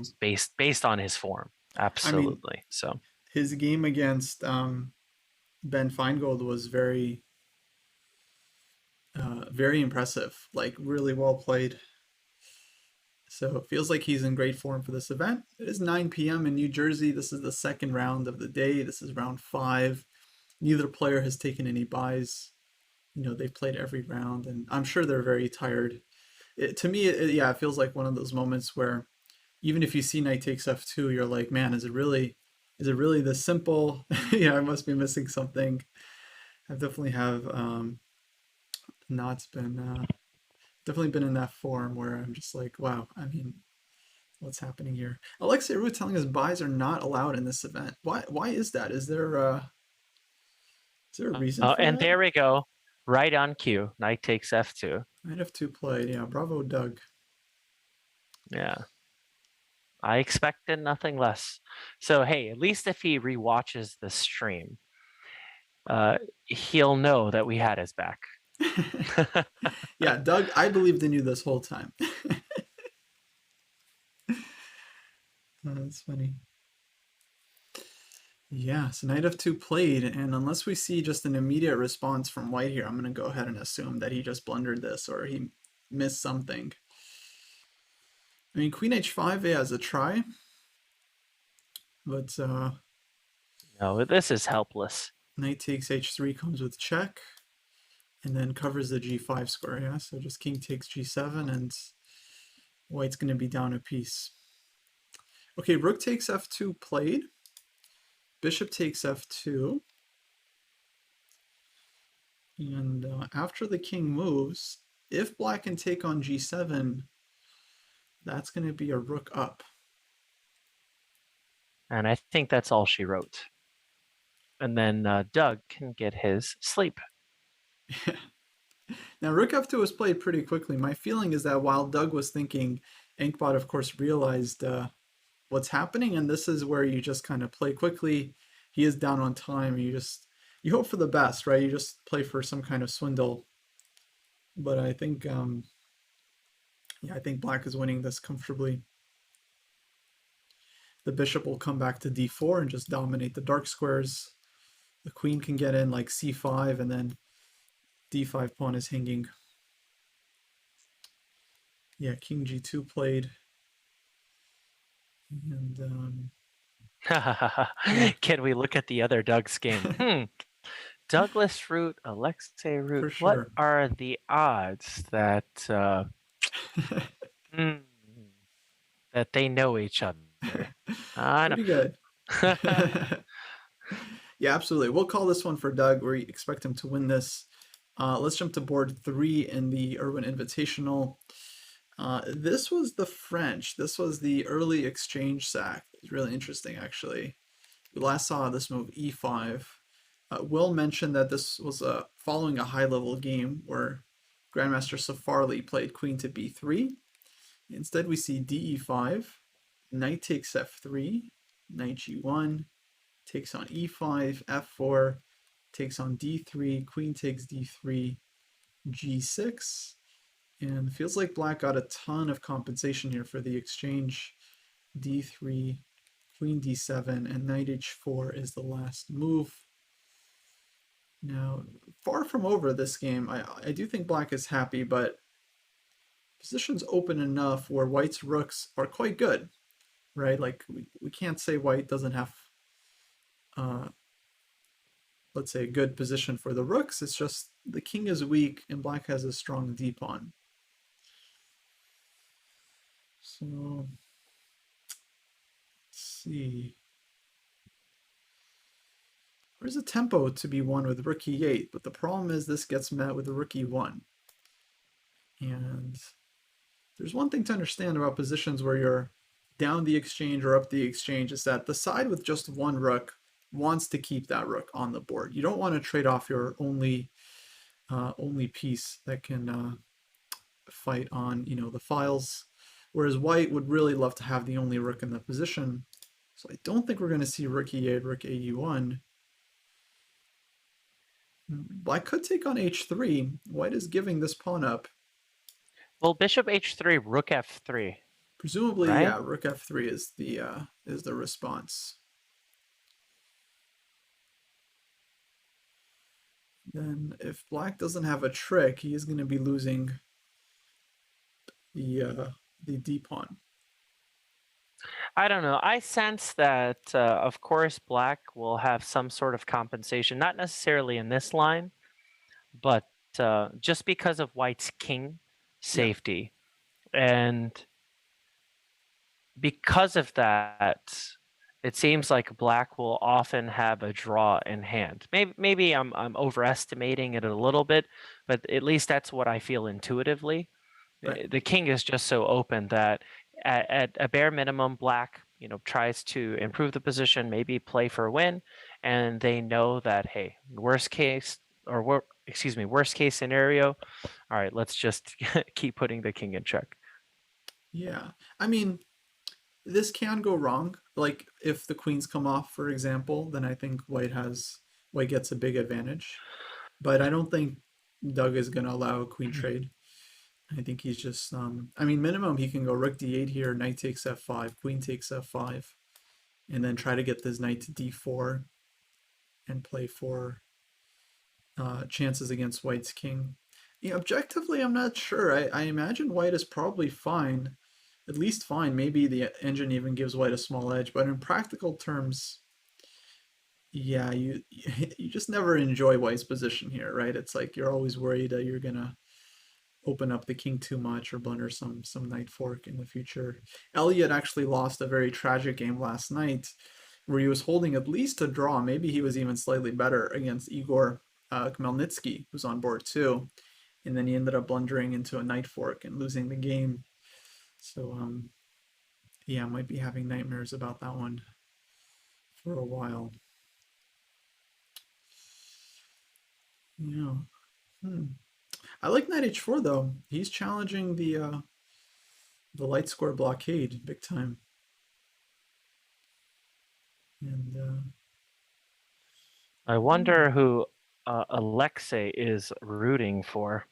she just wants to see the best player win. She's rooting for a good game.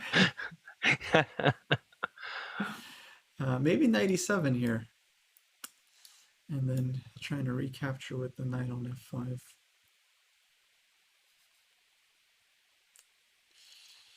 Yeah.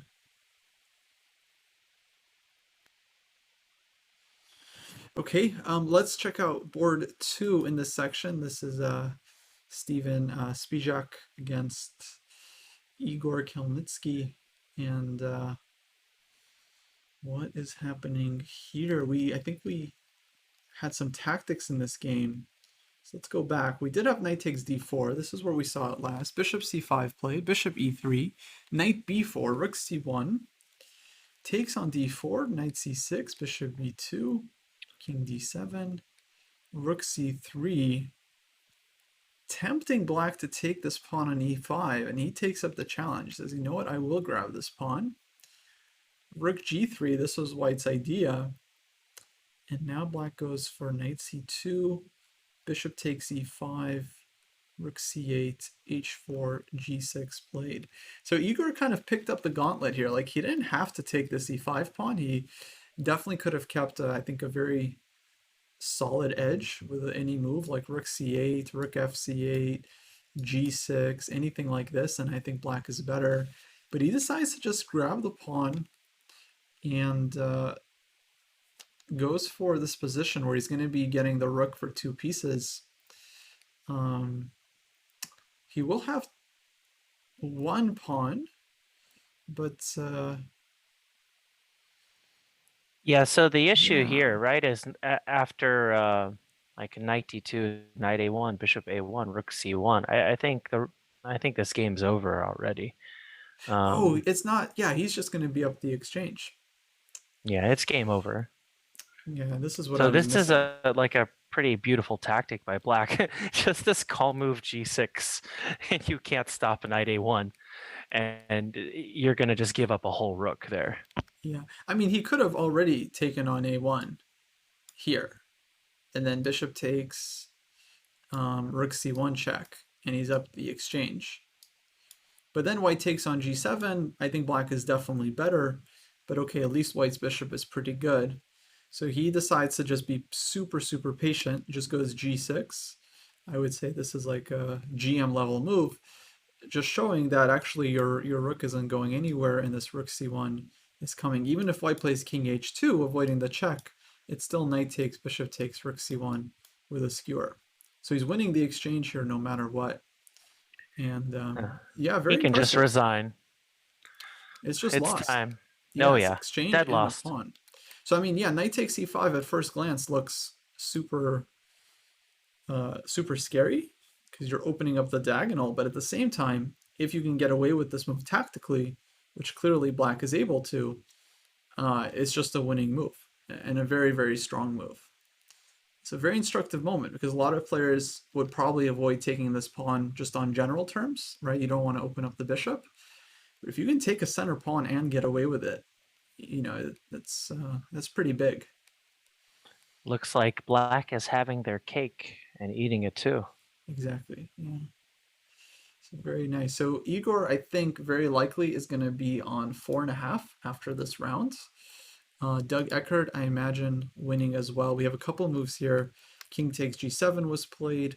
Queen g4 check. King h8. Queen h5.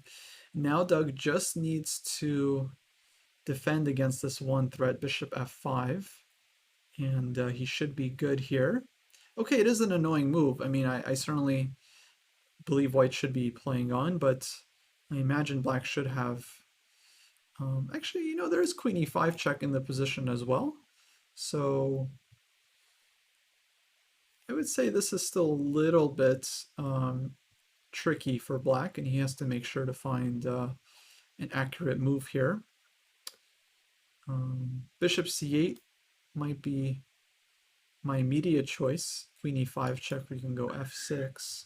I actually like f5, and then if bishop f5, you have queen c7, and you actually don't have to worry about. I don't think you have to worry too much about king takes f2. It's like That would probably be my practical choice.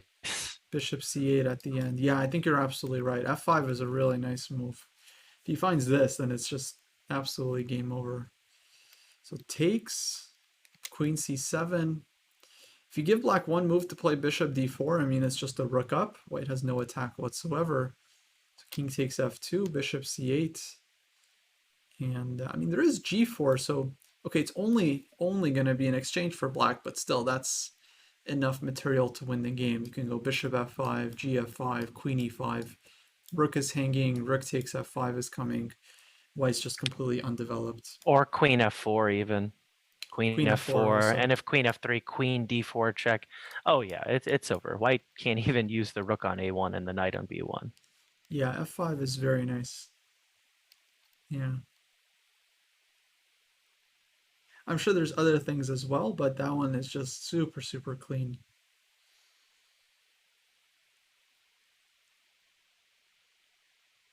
I mean, you could go rook g8, just like very simple, followed by rook g7 as well. So I think he has a number of options here. He's going to take his time. You got 30 minutes, plenty of time to figure it out. Yeah, rook g8 also looks very solid. If queen takes f7, no real threat for white. You can go rook f8, queen d4. Yeah, just a number of good moves here. So, yeah, Doug looking good. Let's jump to a wonder, see how this game developed. We thought a wonder might be in a little bit of trouble here. So b4, knight d1 was played. We were expecting this, knight coming to e3. Rook a b8, knight e3, queen g6, a4, and now f5. So yeah, exactly the kind of move black needs to just fight against white's position here, threatening f4. White played f4 themselves, knight f7, ef5, bishop f5, knight f5, queen takes f5.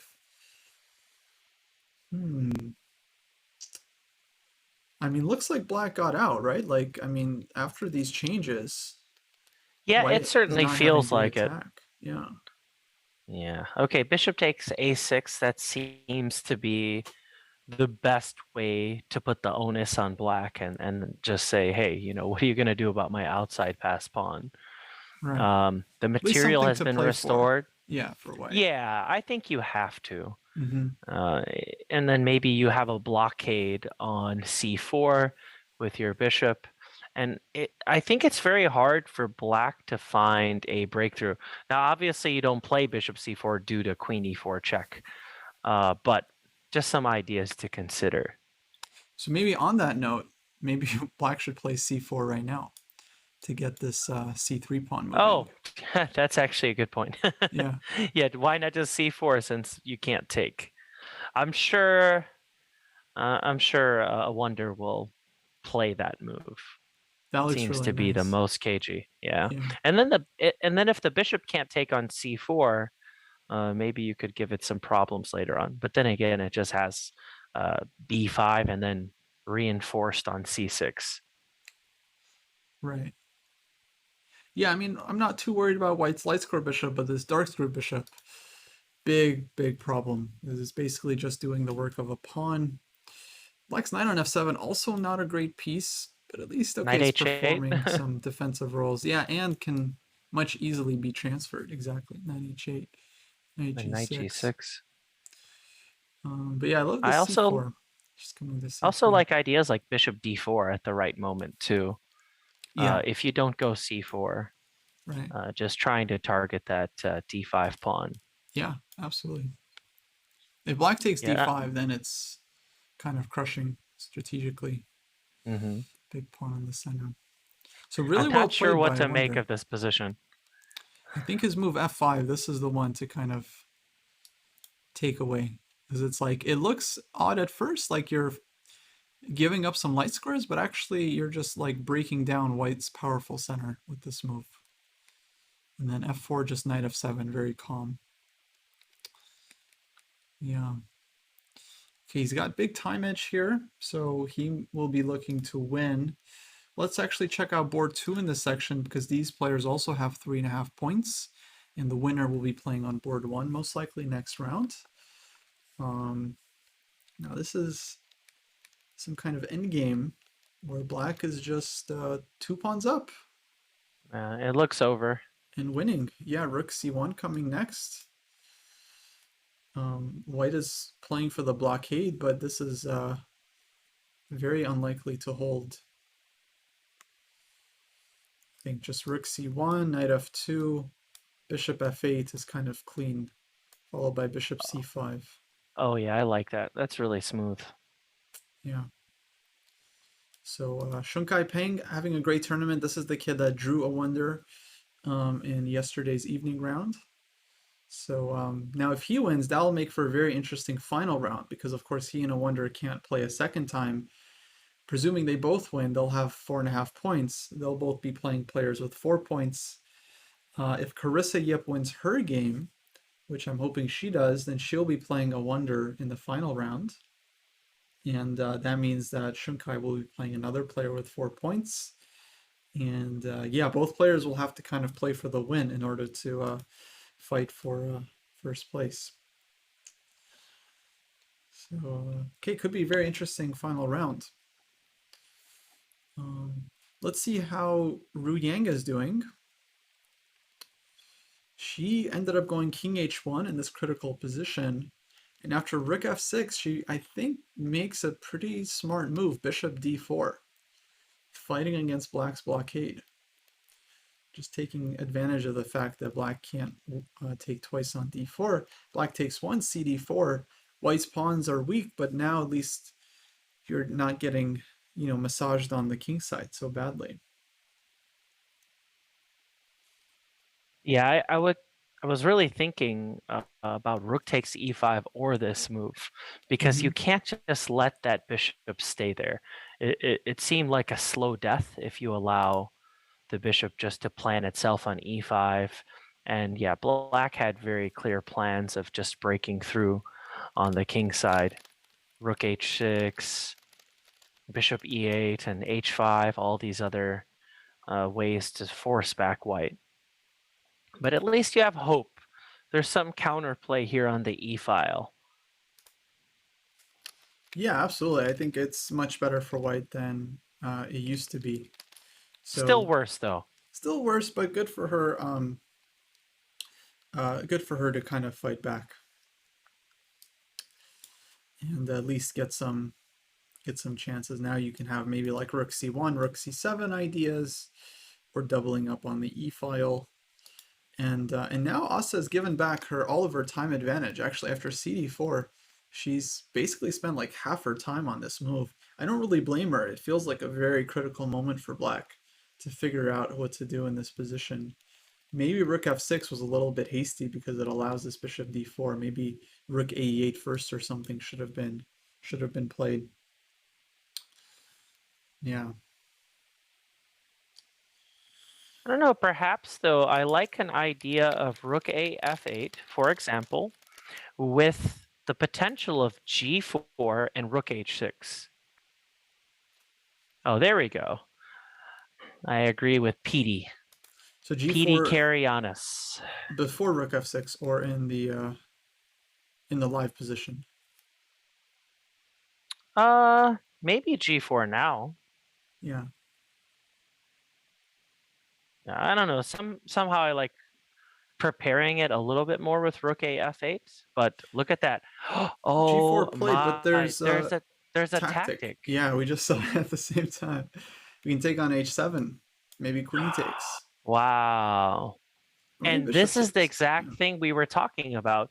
If Rui Yang could escape this game with a draw, she would have to feel pretty happy about that because she already has a half-point lead on the field Right. and will still control her destiny at the end. So maybe a little hiccup this round, but still ready to seal the deal in the final round.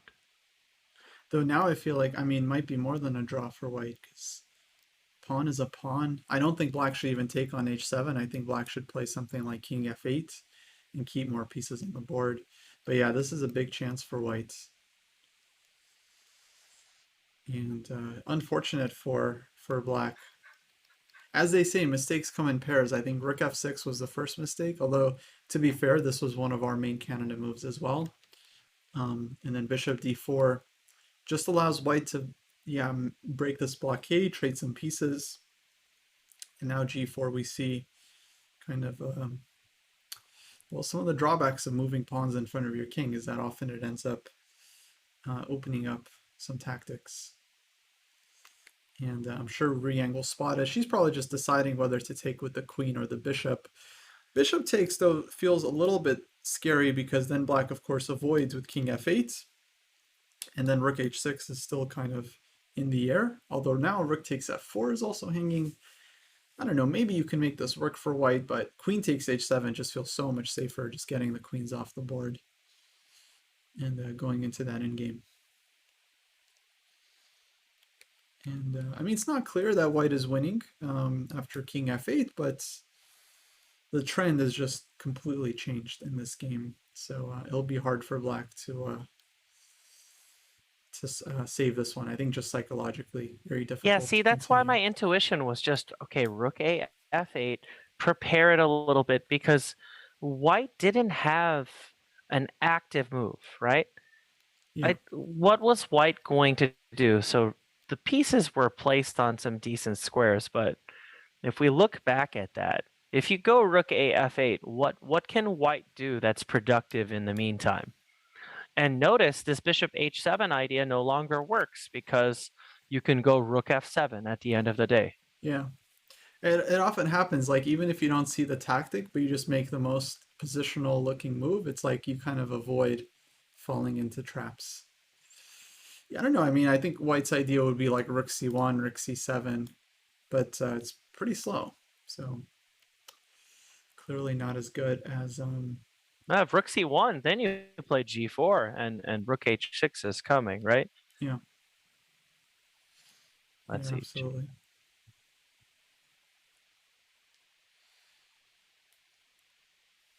Yeah.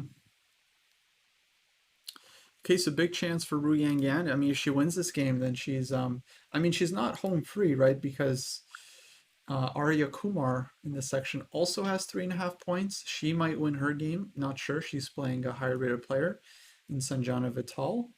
But Ruyang will need at least a half point in the next round to clinch it. But the way it's looking now, I mean, she's just in pretty good form. Let's check in with Zoe. By the way, Doug Eckert did win his game on board one. Let's just see the last few moves here. He was a rook up, queen h5. We were thinking f5 here is good. Rook g8. He plays the third move, bishop c8. I also thought this one was more than enough to win because queen e5 check f6, and white kind of runs out of ideas. White traded and played rook a3. Bishop d4, just taking control over this diagonal, and Inkbot just resigned here. I definitely don't blame him. He's a rook down. This bishop on g7, you are not going to get checkmated here. Maybe the one half idea white can play is like g4 and rook h3, but so many ways for black to deal with this threat that he just felt like it's not worth it. c5 and queen g6, for example, is a very simple way to just completely shut down white's attack. So huge win by Doug. I mean, he's kind of the surprise of this tournament. I would say like he's not anywhere near the top seeds, but he's on 4.5 and in the clear lead. My guess is Igor Melnitsky on board 2 is going to win as well and join him. Igor did win the exchange here. Look how many moves he delayed it. He played g6, rook f3, f5, king h2, and now finally takes on a1, rook c1, takes on b1, rook g8, bishop d4. And this is the live position with extra exchange for black, extra pawn as well. He can take on h5 if he wants. Probably he's not going to want to give up the a pawn, although even if white does take this one, there's going to be rook a8 and taking on a2. So yeah, this is just completely winning for black. And yeah, he'll be joining him with 4.5 points. Let's check in with the other Doug. I am Douglas Root. In this position, he ended up playing bishop e4. Avoiding the trade, rook e1, rook e8. Now white has just pushed f5.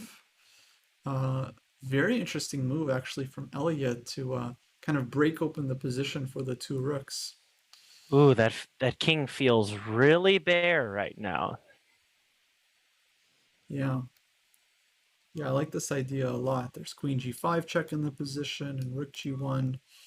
So this can turn sour for black if he makes one Ooh. wrong move here. Yeah, and queen d6, king g1, queen g3, knight g2. I'm wondering about some knight d4 ideas followed by knight e2 as well. Yeah, queen d6. This seems like the critical move here. Yeah, just go straight for it. Now the question is, if white plays queen f4, how does black meet this? Because I feel like white would like the endgame given the chance. Your line with king g1, queen g3, this looks very scary. Knight d4. Feels like white is gonna lose the exchange, back minimum. Is it? I'm wondering about taking on f4 and g5 some d2 ideas, because d4 is covered in those lines. So even after some capture on e4, you can't go rook d4. Right. So you're thinking takes, g5. Yeah. And if And takes, yeah, and if rook e4, rook e4, rook d2. e4, d2, and you can't even play rook e8, rook d8 because of that. Yeah. Study like finish. Absolutely. And black would be winning. But on g5, I mean, okay, there is rook g4. And I feel like white can at least survive. I don't know, something like h6. And maybe knight g2.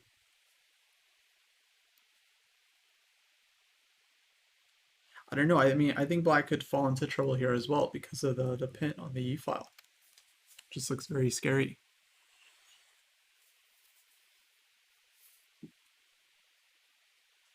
Yeah, it's interesting. A lot of calculations have to take place here, that's for sure. And what are the times right now? I Let's can't see. find their times. So f5 Right now, Doug has 27 minutes against 19 for Elliot. Okay. So a little bit of a time edge for Black, and I think he's gonna need it because this position is incredibly sharp. Yeah. Knight d4 suggested by Alexa. I think that was in the endgame line. Let's see. Take, take. Rook g4, h6, knight g2. Yeah, maybe knight d4, although I wonder. Feels like white might be able to get out. Like, let's say we take here, take, take. I guess the idea is check and d2, but they're always going to be knight Yeah. e3 to cover the pawn, rook e8 as well, but knight e3 is very safe. So, yeah, I don't know if black can really make this work. And so, yeah, that's why he's thinking here. He spent already 6 minutes because it's clearly a very critical moment to figure out for black. Okay, knight d4 played in the live position, which makes sense. Like, okay, if you have nothing, you're not sure what to do, just activate your worst piece and hope for the best. And yeah. Now, question for white: what to do if you take on g6, hg? Black just kind of asks, what do you want next? Yeah, this is a real big mess. I think, yeah, again, I would have opted for queen d6, but yeah, knight d4 here, fg6. You could even consider letting white take on h7 and playing some other in-between move potentially, but pawn takes g6, hg6. I don't know, just seems like white loses the thread just a little bit. But it's hard to prove here.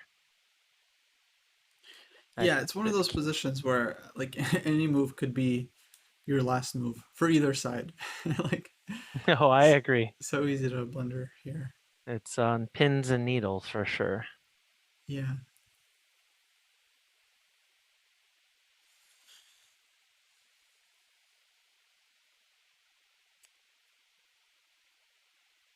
No, pins and needles are not very comforting at all. Right. Yeah, I don't know. I mean, white. I mean, also has the option to go f6, just pushing the f pawn. Although here, I would think, at least from Black's point of view, it's like it's nice that the files are not opening up completely. You can kind of think about maybe blockading things. So king f7 somewhere. That'd be funny if king f7 was the best move here. Yeah. But there's no way to really exploit the king on f7. Well, no, there's queen h6. This would be a big question for Black. Well, queen d6, Queen maybe. d6, fair. Yeah. And then if white really Uh, wants to go all in, you'd play rook f4. yeah, that's true. Queen d6, rook f4. Hmm. Yeah.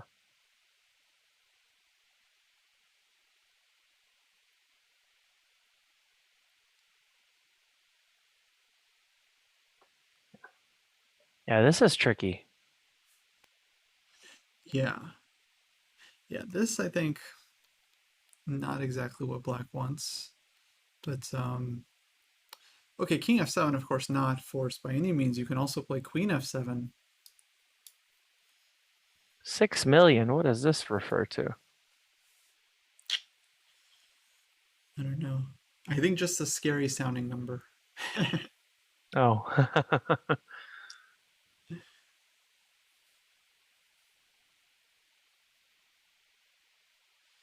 Yeah.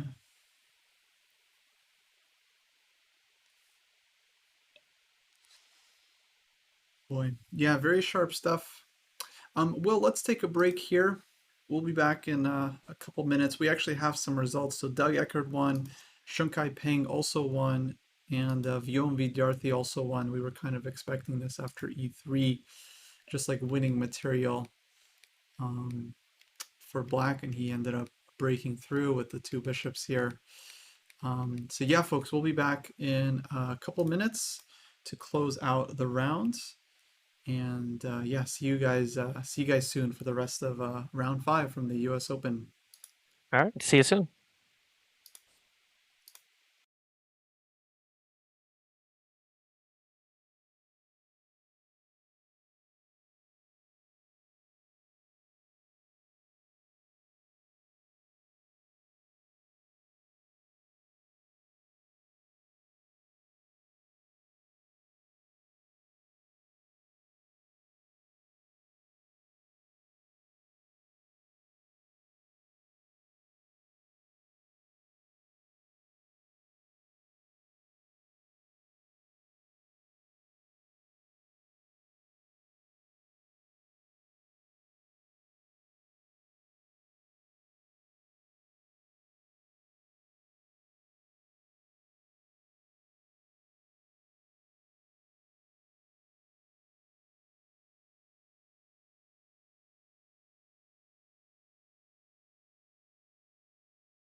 All right, everyone, welcome back to the US Open.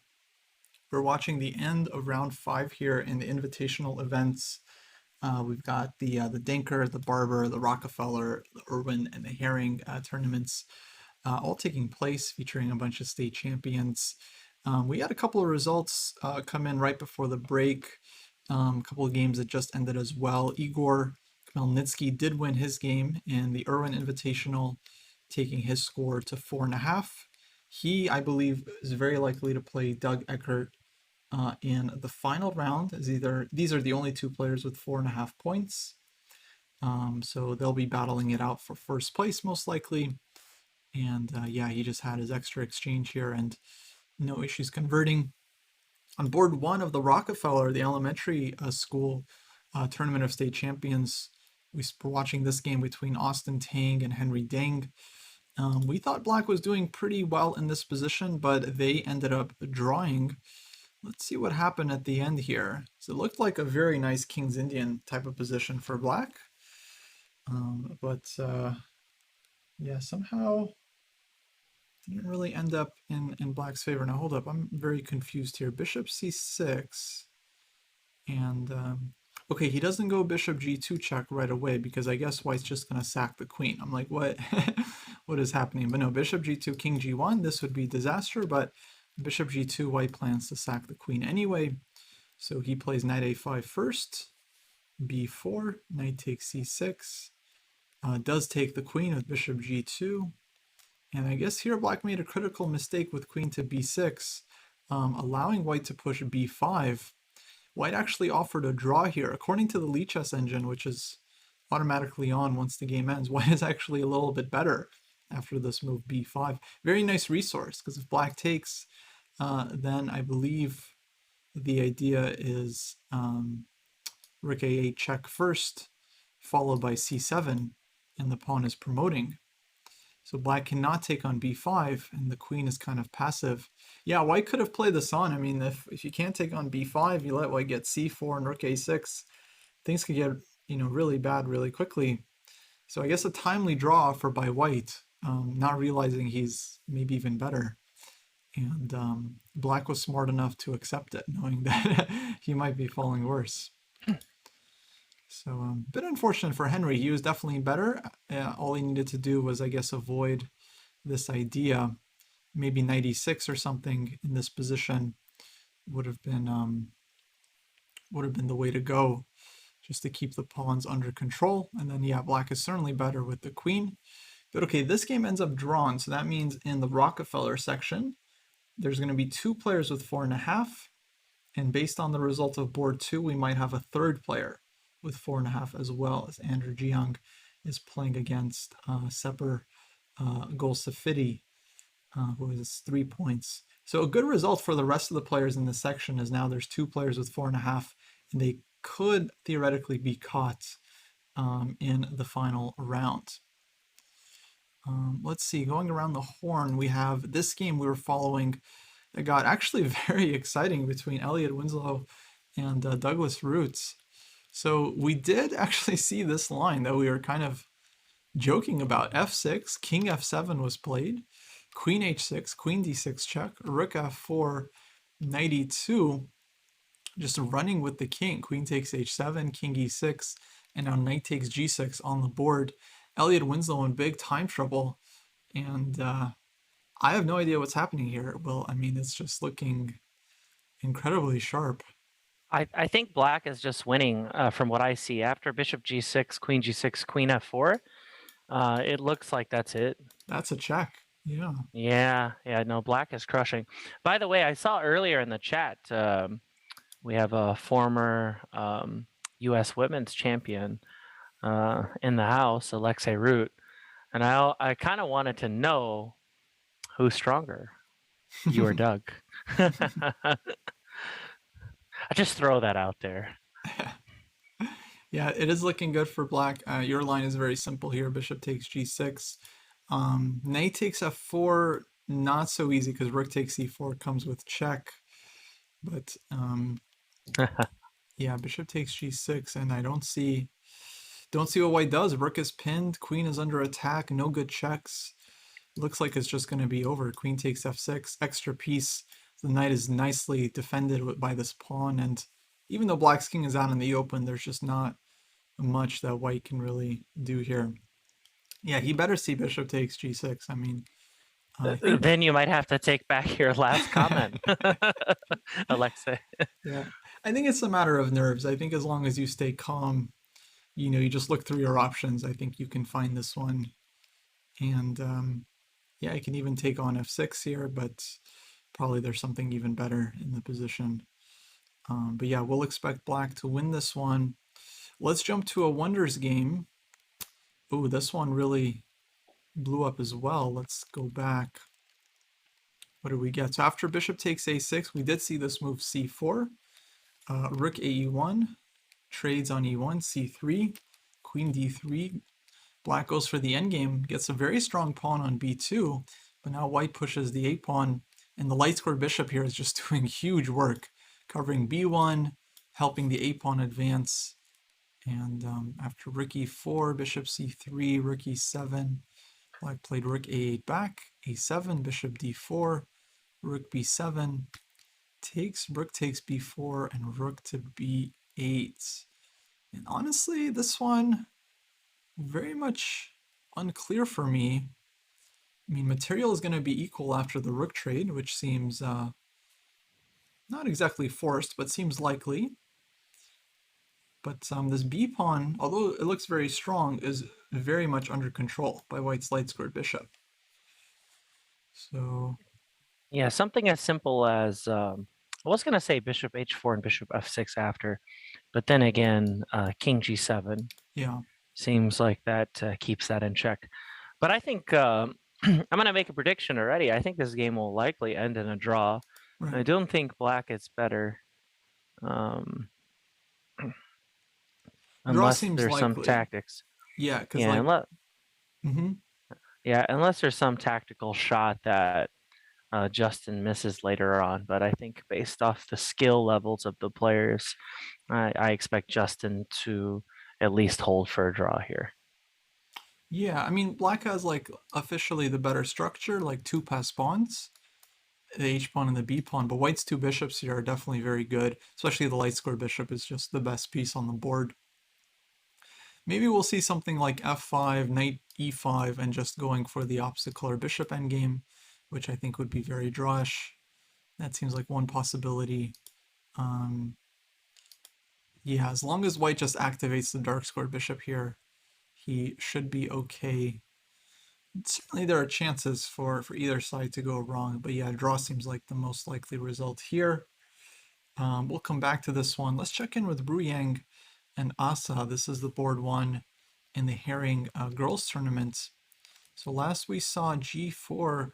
Bruyang did not take on h7. She plays rook e6, sacrificing the exchange. Wow, this is a shocking move for me because we both thought queen takes h7 minimum, small advantage for white, right? Super, super safe. Rook Especially e6. considering where she is in the standings.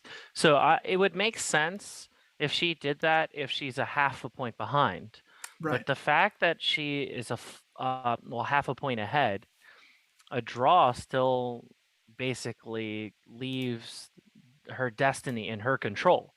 So I'm kind of surprised. It's possible she didn't see queen or bishop h7, but I doubt it. So I'm really, really surprised by rook e6. I would not have expected that. Not from a player who is not desperate for a win here. But maybe in her mind, she thinks that she can outplay Asa with this anyway. I don't know. I'm feeling she just missed it. I mean, sometimes you just don't see a tactic, like you don't even consider it, and it just doesn't show up. I mean, for her level, like this is something that normally she would spot very, very quickly. But sometimes you just don't consider that. It's an invisible move, right? It just doesn't exist for you in the position, and you just don't see it. And Ricky six, I mean, it's thematic, but I don't think it's quite enough for white. I mean, rook f8, queen f3, rook h6, rook e1, certainly very, very sharp. um, position here. And like, okay, white certainly has compensation. You can play d5 at any moment and just secure this pawn on e6. I feel like white is hardly ever worse in this kind of thing. But yeah, just surprising that she missed kind of a clean way to get a small edge. Now both players in time trouble under 10 minutes. This game really could go underway. I And mean, I already see potential problems for white with oh queen yeah. takes d4, and then imagine if you can play queen f2 and white takes on b7, then boom, rook takes h3, queen h2. So Mm, just some ways I could see this game finishing. Now, after queen takes d4, I kind of expect e7 yeah. and rook e8, but just keep that in the back of your mind that queen f2, rook h3 is always Right. a looming threat. But yeah, I think this is what white has to do. It's necessary. Yeah, big time. And very sharp. There's queen g4, maybe queen d7. But yeah, black is going to have to decide right now whether to take on d4 or not before white gets a chance to just solidify with d5. So all three results possible, I would say, on this one. Um, Yeah, especially due to the times. yeah. Yeah, so 3 games left in this round. We have Douglas Roots still thinking actually on this position, but this is where it's nice to have such a big time edge going into this move. He had 25 minutes against White's 4.5. Now he spent 10 minutes, and I think he's just double and triple checking here. It would be surprising if he misses bishop takes g6, but should be that should be the move. Eventually, then we have a Wonder Liang who is about to take on B8 here. This is the top board of the Denker section of high school champions. We're expecting this game to be eventually drawn, although I would say if anyone wins this, it's probably black. It feels like black has somewhat more potential with the pawns. And, if you trade off one of the bishops, you get the knight versus the bishop, outside pass pawn. Like, you can definitely grind that for a win. But objectively, I think white should be okay here. It'll be really interesting if black creates some chances. And then we have this game between Ru Yangyan and Asa. Maybe we'll stick on this one. This seems like just the most exciting game right now, as we just don't know what's going to happen. Feels like, yeah, anything can still happen in this one. I think Asa just has to play queen takes d4 though. You don't want a situation where white gets to play d5 and have that permanent pawn wedged on e6. Right. Yeah.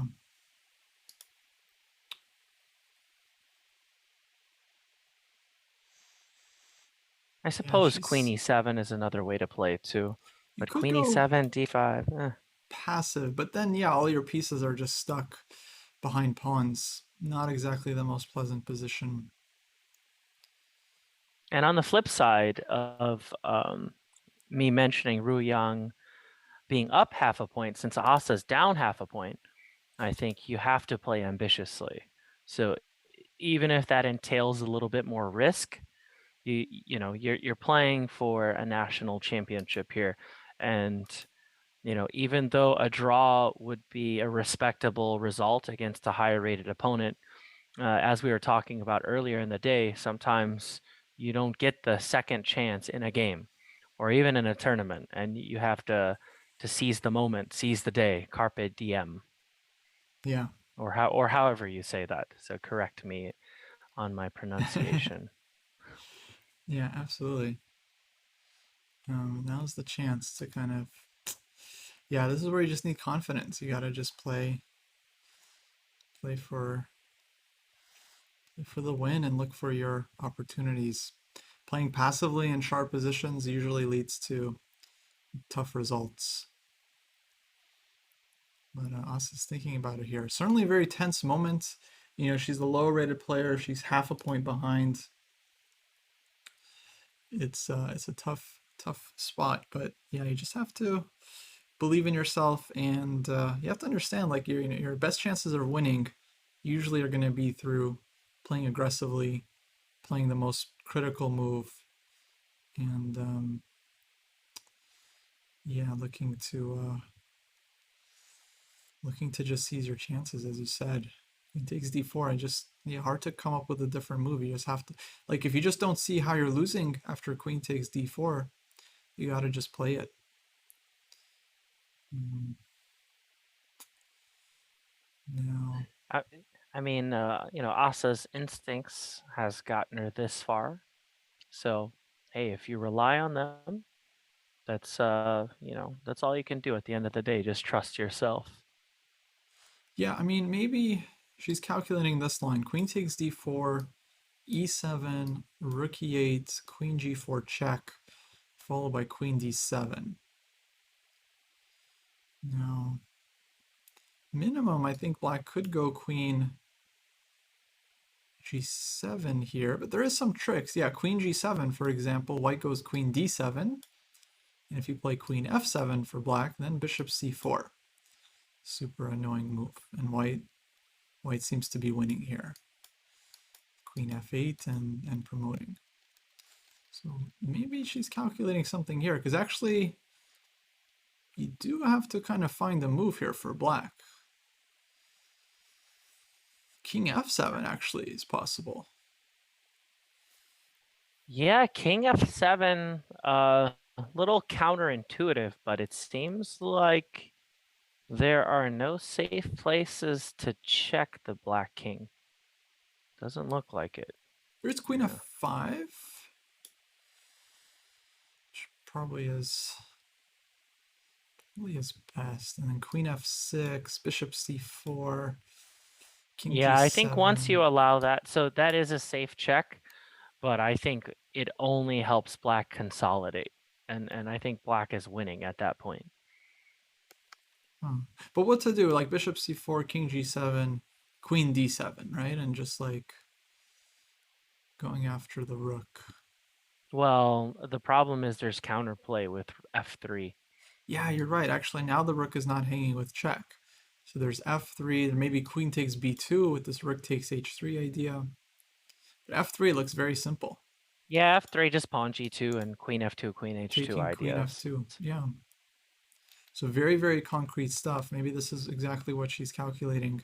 Yeah, this is actually very, very tricky with the amount of time left, though. Yeah. Yeah, I can understand the instinct to play queen e7, but you got to make a move. Now you're under 2 minutes. Opponent has 9.5 minutes. That's a lot of time to give up. That's going to be a tough spot for black. Let's see. Doug still thinking, although it might be just a DGT delay on this board because it's a lot of time to spend on bishop takes g6. Not sure. Yeah, we just got a bunch of moves played, so that's exactly what was happening. So bishop takes g6 was played after about 11 minutes. Queen takes f4, king g2, and now rook to d8. Very interesting. I guess he didn't like queen takes f6, queen takes d3, where the knight is pinned and possibly lost. Rook g8 check, king h1, and black has no follow-up. So he goes rook d8, which allows f7 check, but then just king e7 and no more check. So white goes rook f1, queen e5, queen g4 check, king d6. This is now the live position. Elliot in huge time trouble. He still has some chances here because black is playing for uh, black's king is very weak. I mean, playing for the win, but the king is weak. Actually, you're right, computer flight. Yeah, rook on e8 was simply hanging here. So queen takes f6. This rook would have been just lost. No, that's my blunder. So that definitely explains rook d8, rook f1, queen e5, and now f7 on the board. Yeah, might as well push this pawn. I mean, it's a piece up for black, but like, yeah, this f pawn is very annoying. Now you got to figure out what to do about this one.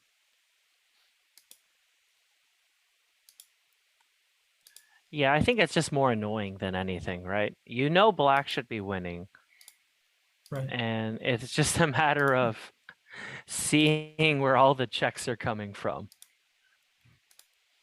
Yeah. But at least Doug can take solace in the fact that his opponent's also low on time. So I'm sure what he can see in 13 minutes is going to be better than what Elliot can see in 2 minutes. Mm-hmm. But now there's always ways to go wrong. Like if you push d2, for instance, white promotes, takes, rook takes, and then rook d8 check is coming in case black makes a queen. And then if queen d5, queen f3 anyway, and rook d8 is a threat, although maybe black is still winning, can get away with promoting. I'm not sure. Um, Hard to say. Well, if queen f3, I think you can just take and go knight d4 check. And then if rook f3, then of course you go. Yeah, knight d4. That clinches it absolutely. Yeah. So this is probably working, but yeah, there's always a sense of wanting to find the safe, solid win, just not giving your opponent any chances. But at the same time, if you see a concrete win and you feel like it's working, there's something to be said about just trusting your calculation and making the move that you feel is right. Oh, without a doubt. You know.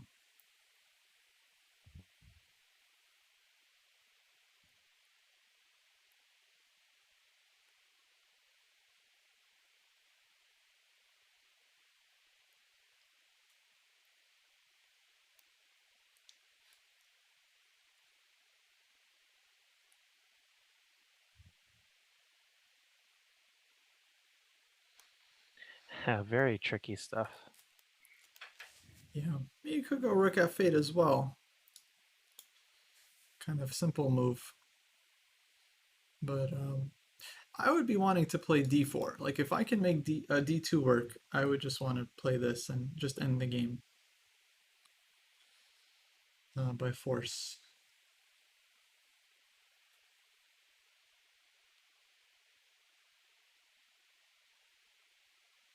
But that's a big if. It's a big if.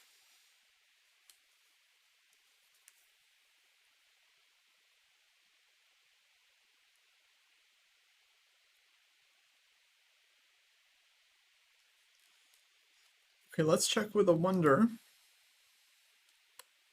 Whoa, White has activated his Yeah, king. but I don't know if that's a good thing. The problem that I have with this, and I was kind of peeking in at this game while we were looking at the root game, but um, now the H pawn can become a problem too. Sure. I thought white should have opted for something like bishop h4 earlier, before the bishop could get to d8. Now we see it. Yeah, bishop d8, threatening h4. Both bishops tied down to defending against the passed pawns. Yeah, that doesn't seem proper. Yeah, I don't know about this. I think a wonder has some real chances here. Some And I'm not chances here. even sure. I can't say for sure if it's winning, but it looks very uncomfortable for white. Yeah. But still very hard to make progress. I mean, the bishop will go to f6, and we see that actually bishop b1 played, bishop f6. But like, how do you move the knight, right, without dropping the d-pawn? Bishop d3, white is just shuffling. I don't know. H4. Yeah, h4, bishop h2. And even black's king could potentially run to h6. So just move the bishop to d4 or c3, Mm-hmm. and then maybe walk the king over if you can. Oh, but you have to worry about your knight on f7 too. Problem is this knight, yeah. I mean, I think at some point he's gonna just have to ditch the d pawn. Maybe he wants to put the bishop on c5, and then the knight can start jumping around. And that actually, yeah, that could be very bad for white if he's not careful about that.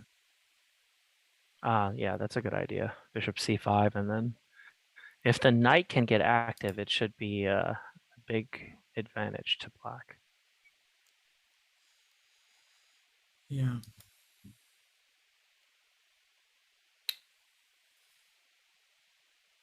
Still pretty complicated endgame, but But big a time wonder seems advantage. to hold all the cards. Yeah, and the time. He's got just under 20 minutes against 1 minute for white. Yeah, it's a So this, recipe for disaster. right, this is where you spend some time, you find like a construction that white is going to have a hard time dealing with, and you blitz it out. You put him under pressure.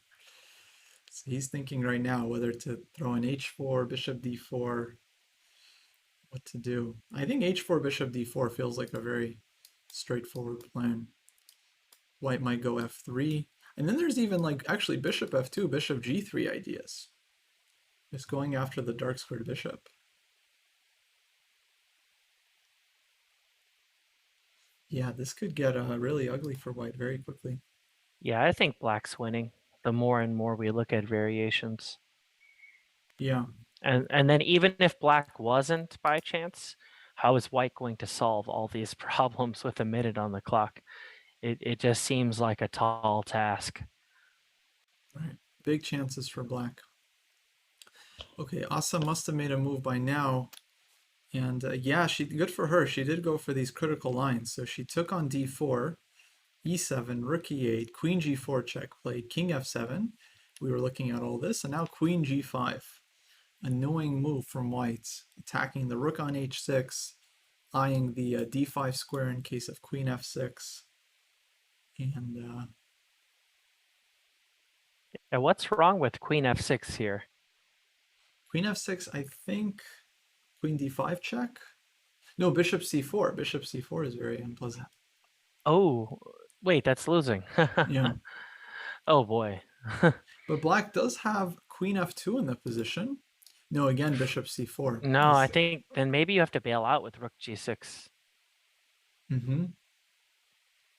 Yeah, I think that's fine, actually. Rook g6, because after bishop takes, h takes, now I feel more comfortable to play queen f6.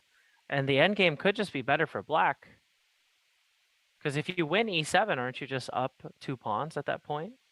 Yeah, I think it's not so simple. Like at the end, white can go rook f1 and go after this f4 pawn. But there's a back rank trick. So, No, I was just looking at that, yeah. okay, but a lot of stuff hanging now because like if you take on e7, rook takes f4, where to put the king because queen takes g6 is also coming with check.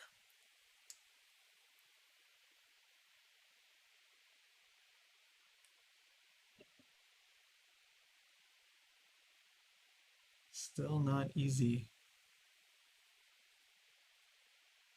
Maybe you just run king e8. No, but king e8, there's queen takes c7 check. And rook takes d4. So, oh boy, a lot to calculate. I like your idea, but I think black has to figure out what to do. Rook g6 played, so we're probably going down this exact line. Yeah, it seemed necessary. Yeah, And when you have a chance to kind of eliminate all the threats and have the potential of a winning endgame, I think that's the practical choice, especially based on the time left, 55 seconds. I mean, of course, it helps yeah, tremendously to have the 30-second increment, but you right. might be using that on each and every move at this point. Maybe rook f1, black just goes king g7, just sidesteps. Oh, and you can't take with your rook. Yeah, I think that's it. I black is think better. that's the idea. Yeah, Yeah. because queen takes f4, you trade queens, and this g3 pawn in the rook endgame super unpleasant, and black is just first to get to the second rank. Yeah, it seems Um, like black has a free pass at that point. yeah, probably good winning chances too. just because white can't even go rook f3. White has to go rook f1 passive, and then rook e2, and black is just totally dominating. So rook g6, very nice find here by Asa, and she should be playing for the win. Okay, Elliot versus Doug.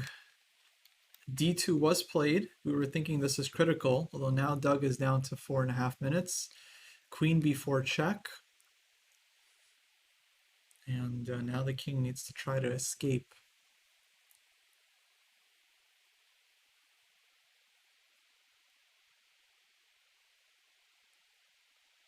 King c7 looks like the obvious move. What is White's plan here? Queen c4 check, maybe.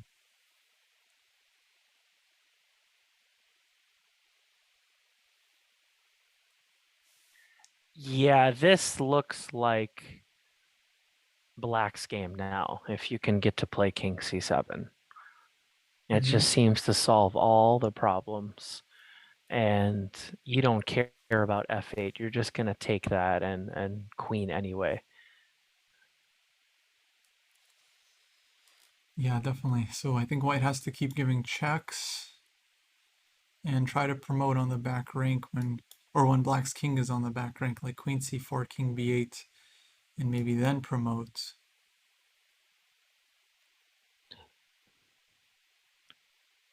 Oh, actually, if Black can f8, also. can you just go queen g3 check? Oh, that's a mate threat. Oh, that's important.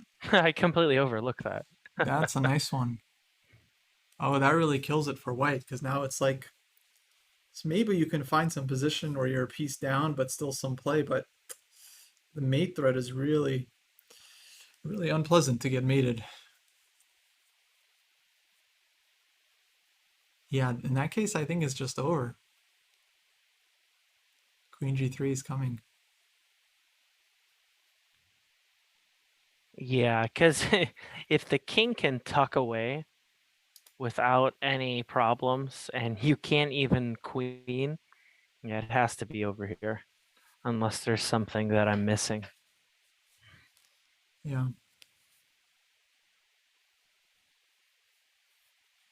Yeah, this is looking over. Elliot down to 30 seconds. And, yeah, Computer Flight.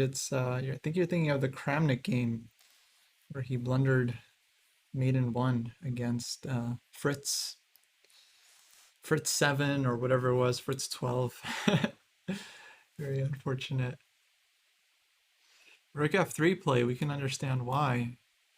Stopping queen g3. But I think Black can just go ahead and promote safely. Indeed, he does. And then queen g1 is being threatened now. Queen g1. That's very comical. Yeah, So it's like, all right, you're gonna stop queen g3. Well, guess what? I have another queen, and I'm headed to the other square. yeah, exactly. Now we could have 4 queens on the board, but queen g1 is going to be mates. You can even sack the queen. Queen g3, queen h2, and then play queen g1, but I don't think that's good sportsmanship. Just play the mate on the board. Yeah, I think this is going to be resigns in just a moment. Or we're going to see White playing king d4 in a second. The king's being placed on the center squares. Yeah, gotta be winning for Black. No chances for White here anymore. Let's see. Let's go back to Ru Yang. And yeah, looks like we got, let's see, bishop g6, hg, rook f1, queen e5 played. Okay, this also looks good. Rook takes f4, king No, g7. No, not as good, right? Because with king no. g7, this would have forced the queen trade. Oh, this is completely different. Yeah, Oh, your move king g7 I thought was very precise. right. Just that annoying move, sidestep. There's no useful move White can play, and the back rank problem is really holding White back.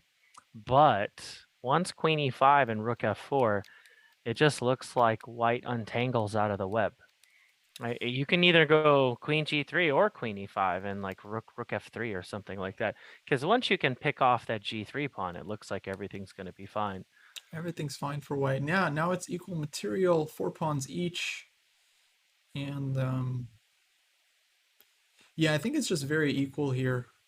I think the rook end game is going to be equal. The queen end game is going to be equal. And yeah, looks like Ruyang kind of escapes. That was a big chance for black to win this game.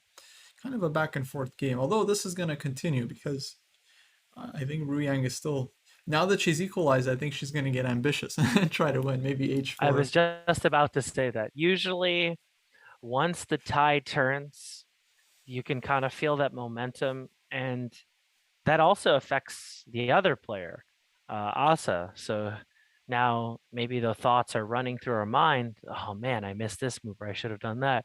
Meanwhile, she's under 1 minute. Yeah, I mean, yeah. both players around the same time, but the 30-second increment can be very, very misleading.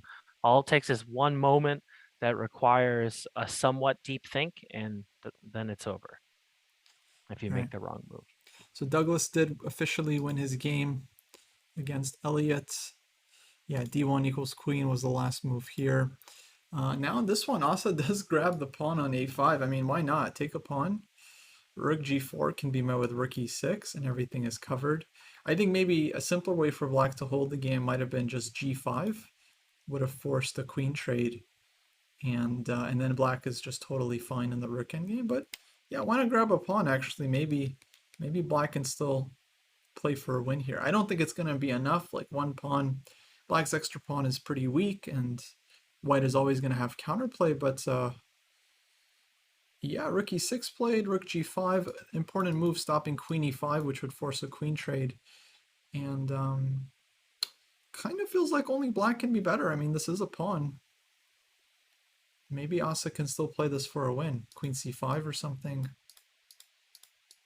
And it's not obvious how white. Oh, sorry, not queen c5. Queen's still hanging.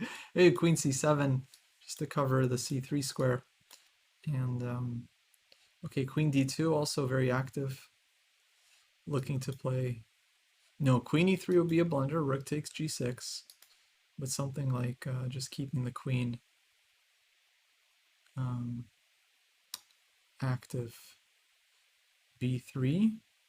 I think hoping for queen e3. Let's try not to blunder this. Something like queen d4 looks a lot safer. Okay, let's check in with a wonder. A wonder is a piece up. So let's see.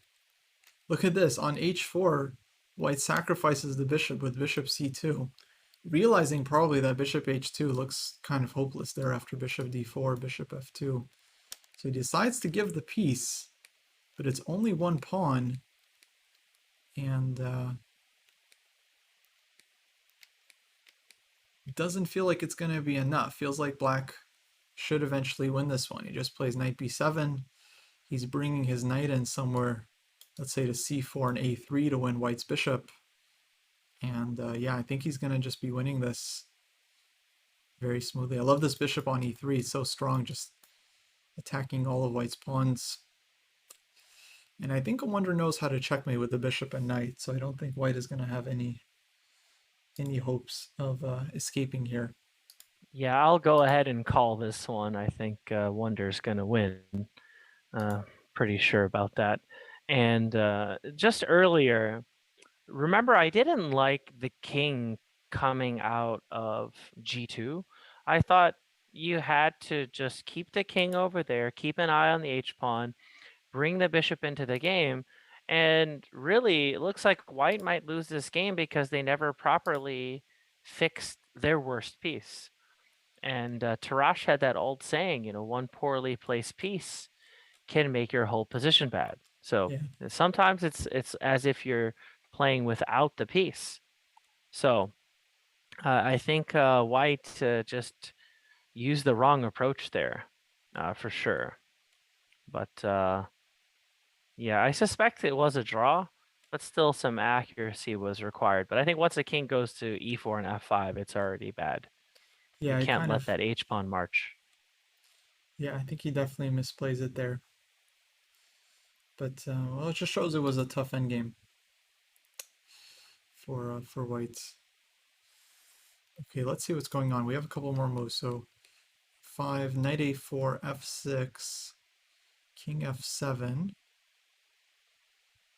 and I Looks mean a white little scary. King still f5. king f5, g6. Yeah, but the problem with king f5 is that the king is like in the way of the bishop. So it's going to be hard. I feel like king f5, knight c3, g6, let's say king f8. And how does white progress from here? King e6, I guess. Well, yeah, not so easy. If black promotes, can even lose this. g7, king e7. No, bishop g5 at the end. And black does win. Black does win this. Wow. But just by, a hair's margin, right? Like so close. So king f5 played. If we take on g5, go knight c3, this is possible, yeah, because white's king has no way of reaching that d6 pawn. Yeah, I think this is the clear-cut way to play. This is what I was going to mention. That's very Just clean. take and yeah, you don't deal with those. Yeah, nice job, Sunny, in the chat. Also found this one. That's GM technique. IMs, we just calculate the long stuff and we hope it works. GMs, they just find like the easy routes. Take knight c3. I think that'll be it. That's all she wrote. Did he actually Check play king those f8. moves? King f5 is on the board, so I wonder is currently thinking here. I'm sure he can calculate both lines very easily, so we'll see what kind of technique he comes up with. But once you see bishop g5, I mean, this is really smooth, and you can't go king f5 at the end. So white just promotes.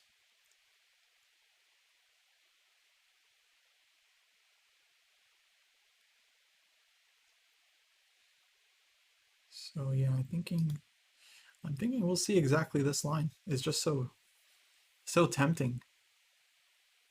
Very aesthetic, just knight c3 and white Oh can't do wow, we anything. have a big development in the game between Rui Yang and Asa.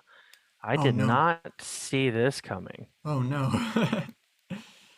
So h4, king h7, h5, queen e1, queen f4. Black's king under heavy fire. I think Ruyang's outplaying her in the time trouble. Rook e7, hg, king g8, rook h5. I think this might just be game over. Rook h8 check, huge threat. Queen f8 mates. And Oh rook boy. g7 doesn't help because anyway you have rook h8, check, and queen h6. I think Ruyang found a nice plan with h4.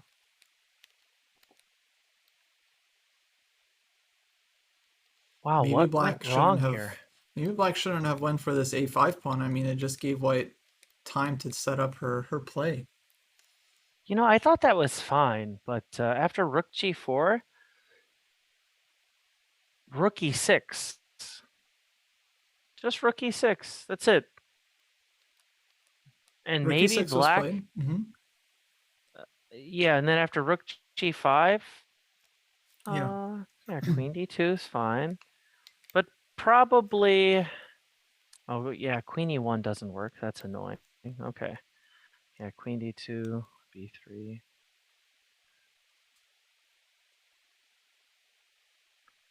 Yeah. I guess it's not as easy as I thought. Okay, queen b4. Maybe queen d4 instead of queen b4? Right. Just getting on this diagonal. Yeah, But that should help in some respect, but still h4, huh? What do you do about that? Yeah, Like queen h4, d4. h5. Yeah. Okay, let's go to the game. So queen e6 played. So that stops rook h8 because takes here, queen g8, and black is surviving. Queen h6, rook h7. Black might even win this. So queen h4 played instead. The queen just has no moves. Rook h8 check coming. And if queen takes g6, simple rook g5 just wins the game.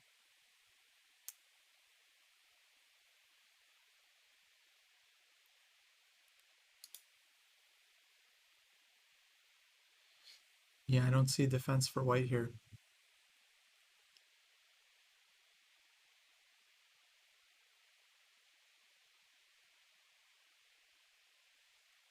Queen takes g6, rook g5 played. Rook h7, but rook takes g6 is check, and then rook h6, rook g4. Everything wins here for white. So Ru Yang wins kind of a lucky game, but I mean, she found some very strong moves in the critical moment and earns the W. And yeah, now they're going to play this out, but the result is definitely not in doubt here. Let's jump to a wonder. Let's see what happened. So he did go for this bishop takes g5, knight c3, bishop g6 check, king f8. f7, actually, this was a good try for whites because now the king can actually go after the d6 pawn. Just want to see if black had promoted, takes, king f6. I think he's still in time here. Knight c3, king e6, knight b5. But then there's king d7, king c6. So maybe knight e4 instead. And I think black is winning this because king here, knight c5. It's still tricky, king f6. So I think what he did is probably cleaner. He just goes king g7, stopping white's king from getting in. f8, takes, king f6, knight takes d5. Very nicely calculated, and white resigned here because king e6, knight f4 check. Black takes the bishop and promotes, and game over. Wow. Wow, super well played. Super well played this endgame. Yeah, it looks like it's official too, huh? Yeah, so that's it. A Wonder has won, Ru Yang won, and that's it. Man, Black won 6 games in this round. 6.5 for Black. That's Same. crazy. And we had some interesting turnarounds too, because when you think about it, I wonder he might have even been a little worse at some point. Ru Yang definitely was worse. And then in the game between Austin and Henry, I thought Henry had a better position. And then even in Zoe versus Viam, remember Viam was worse, but Zoe allowed that e5 breakthrough. Right. So a lot of 180s in these games. Now you wouldn't expect the person to be who was better to win all those games, but you know, not to lose that many of them. Yeah, absolutely. So that Big wraps up big this turnaround. round, guys. So we have a bunch of leaders with 4.5. No player on 5 points except for Ru Yang Yan. She's got 5 out of 5 in the Haring Girls Invitational. So she'll likely be playing someone with either 4.5 or 4 points tomorrow. We'll need a draw to clinch first place. Every other section, I think, still wide open. Could be any number of players winning. But yeah, we'll be back tomorrow, guys, for the final round, which starts earlier, 10 a.m. Eastern Time, 7 a.m. Pacific. We'll be back with Will to cover the final games and see who ends up winning these invitationals. So stay tuned. We'll be very exciting back on this channel. Yeah, thanks for joining us today, and nice working with you, Kostya. Likewise. Yeah. Have a good night, Will. I'll see you all tomorrow.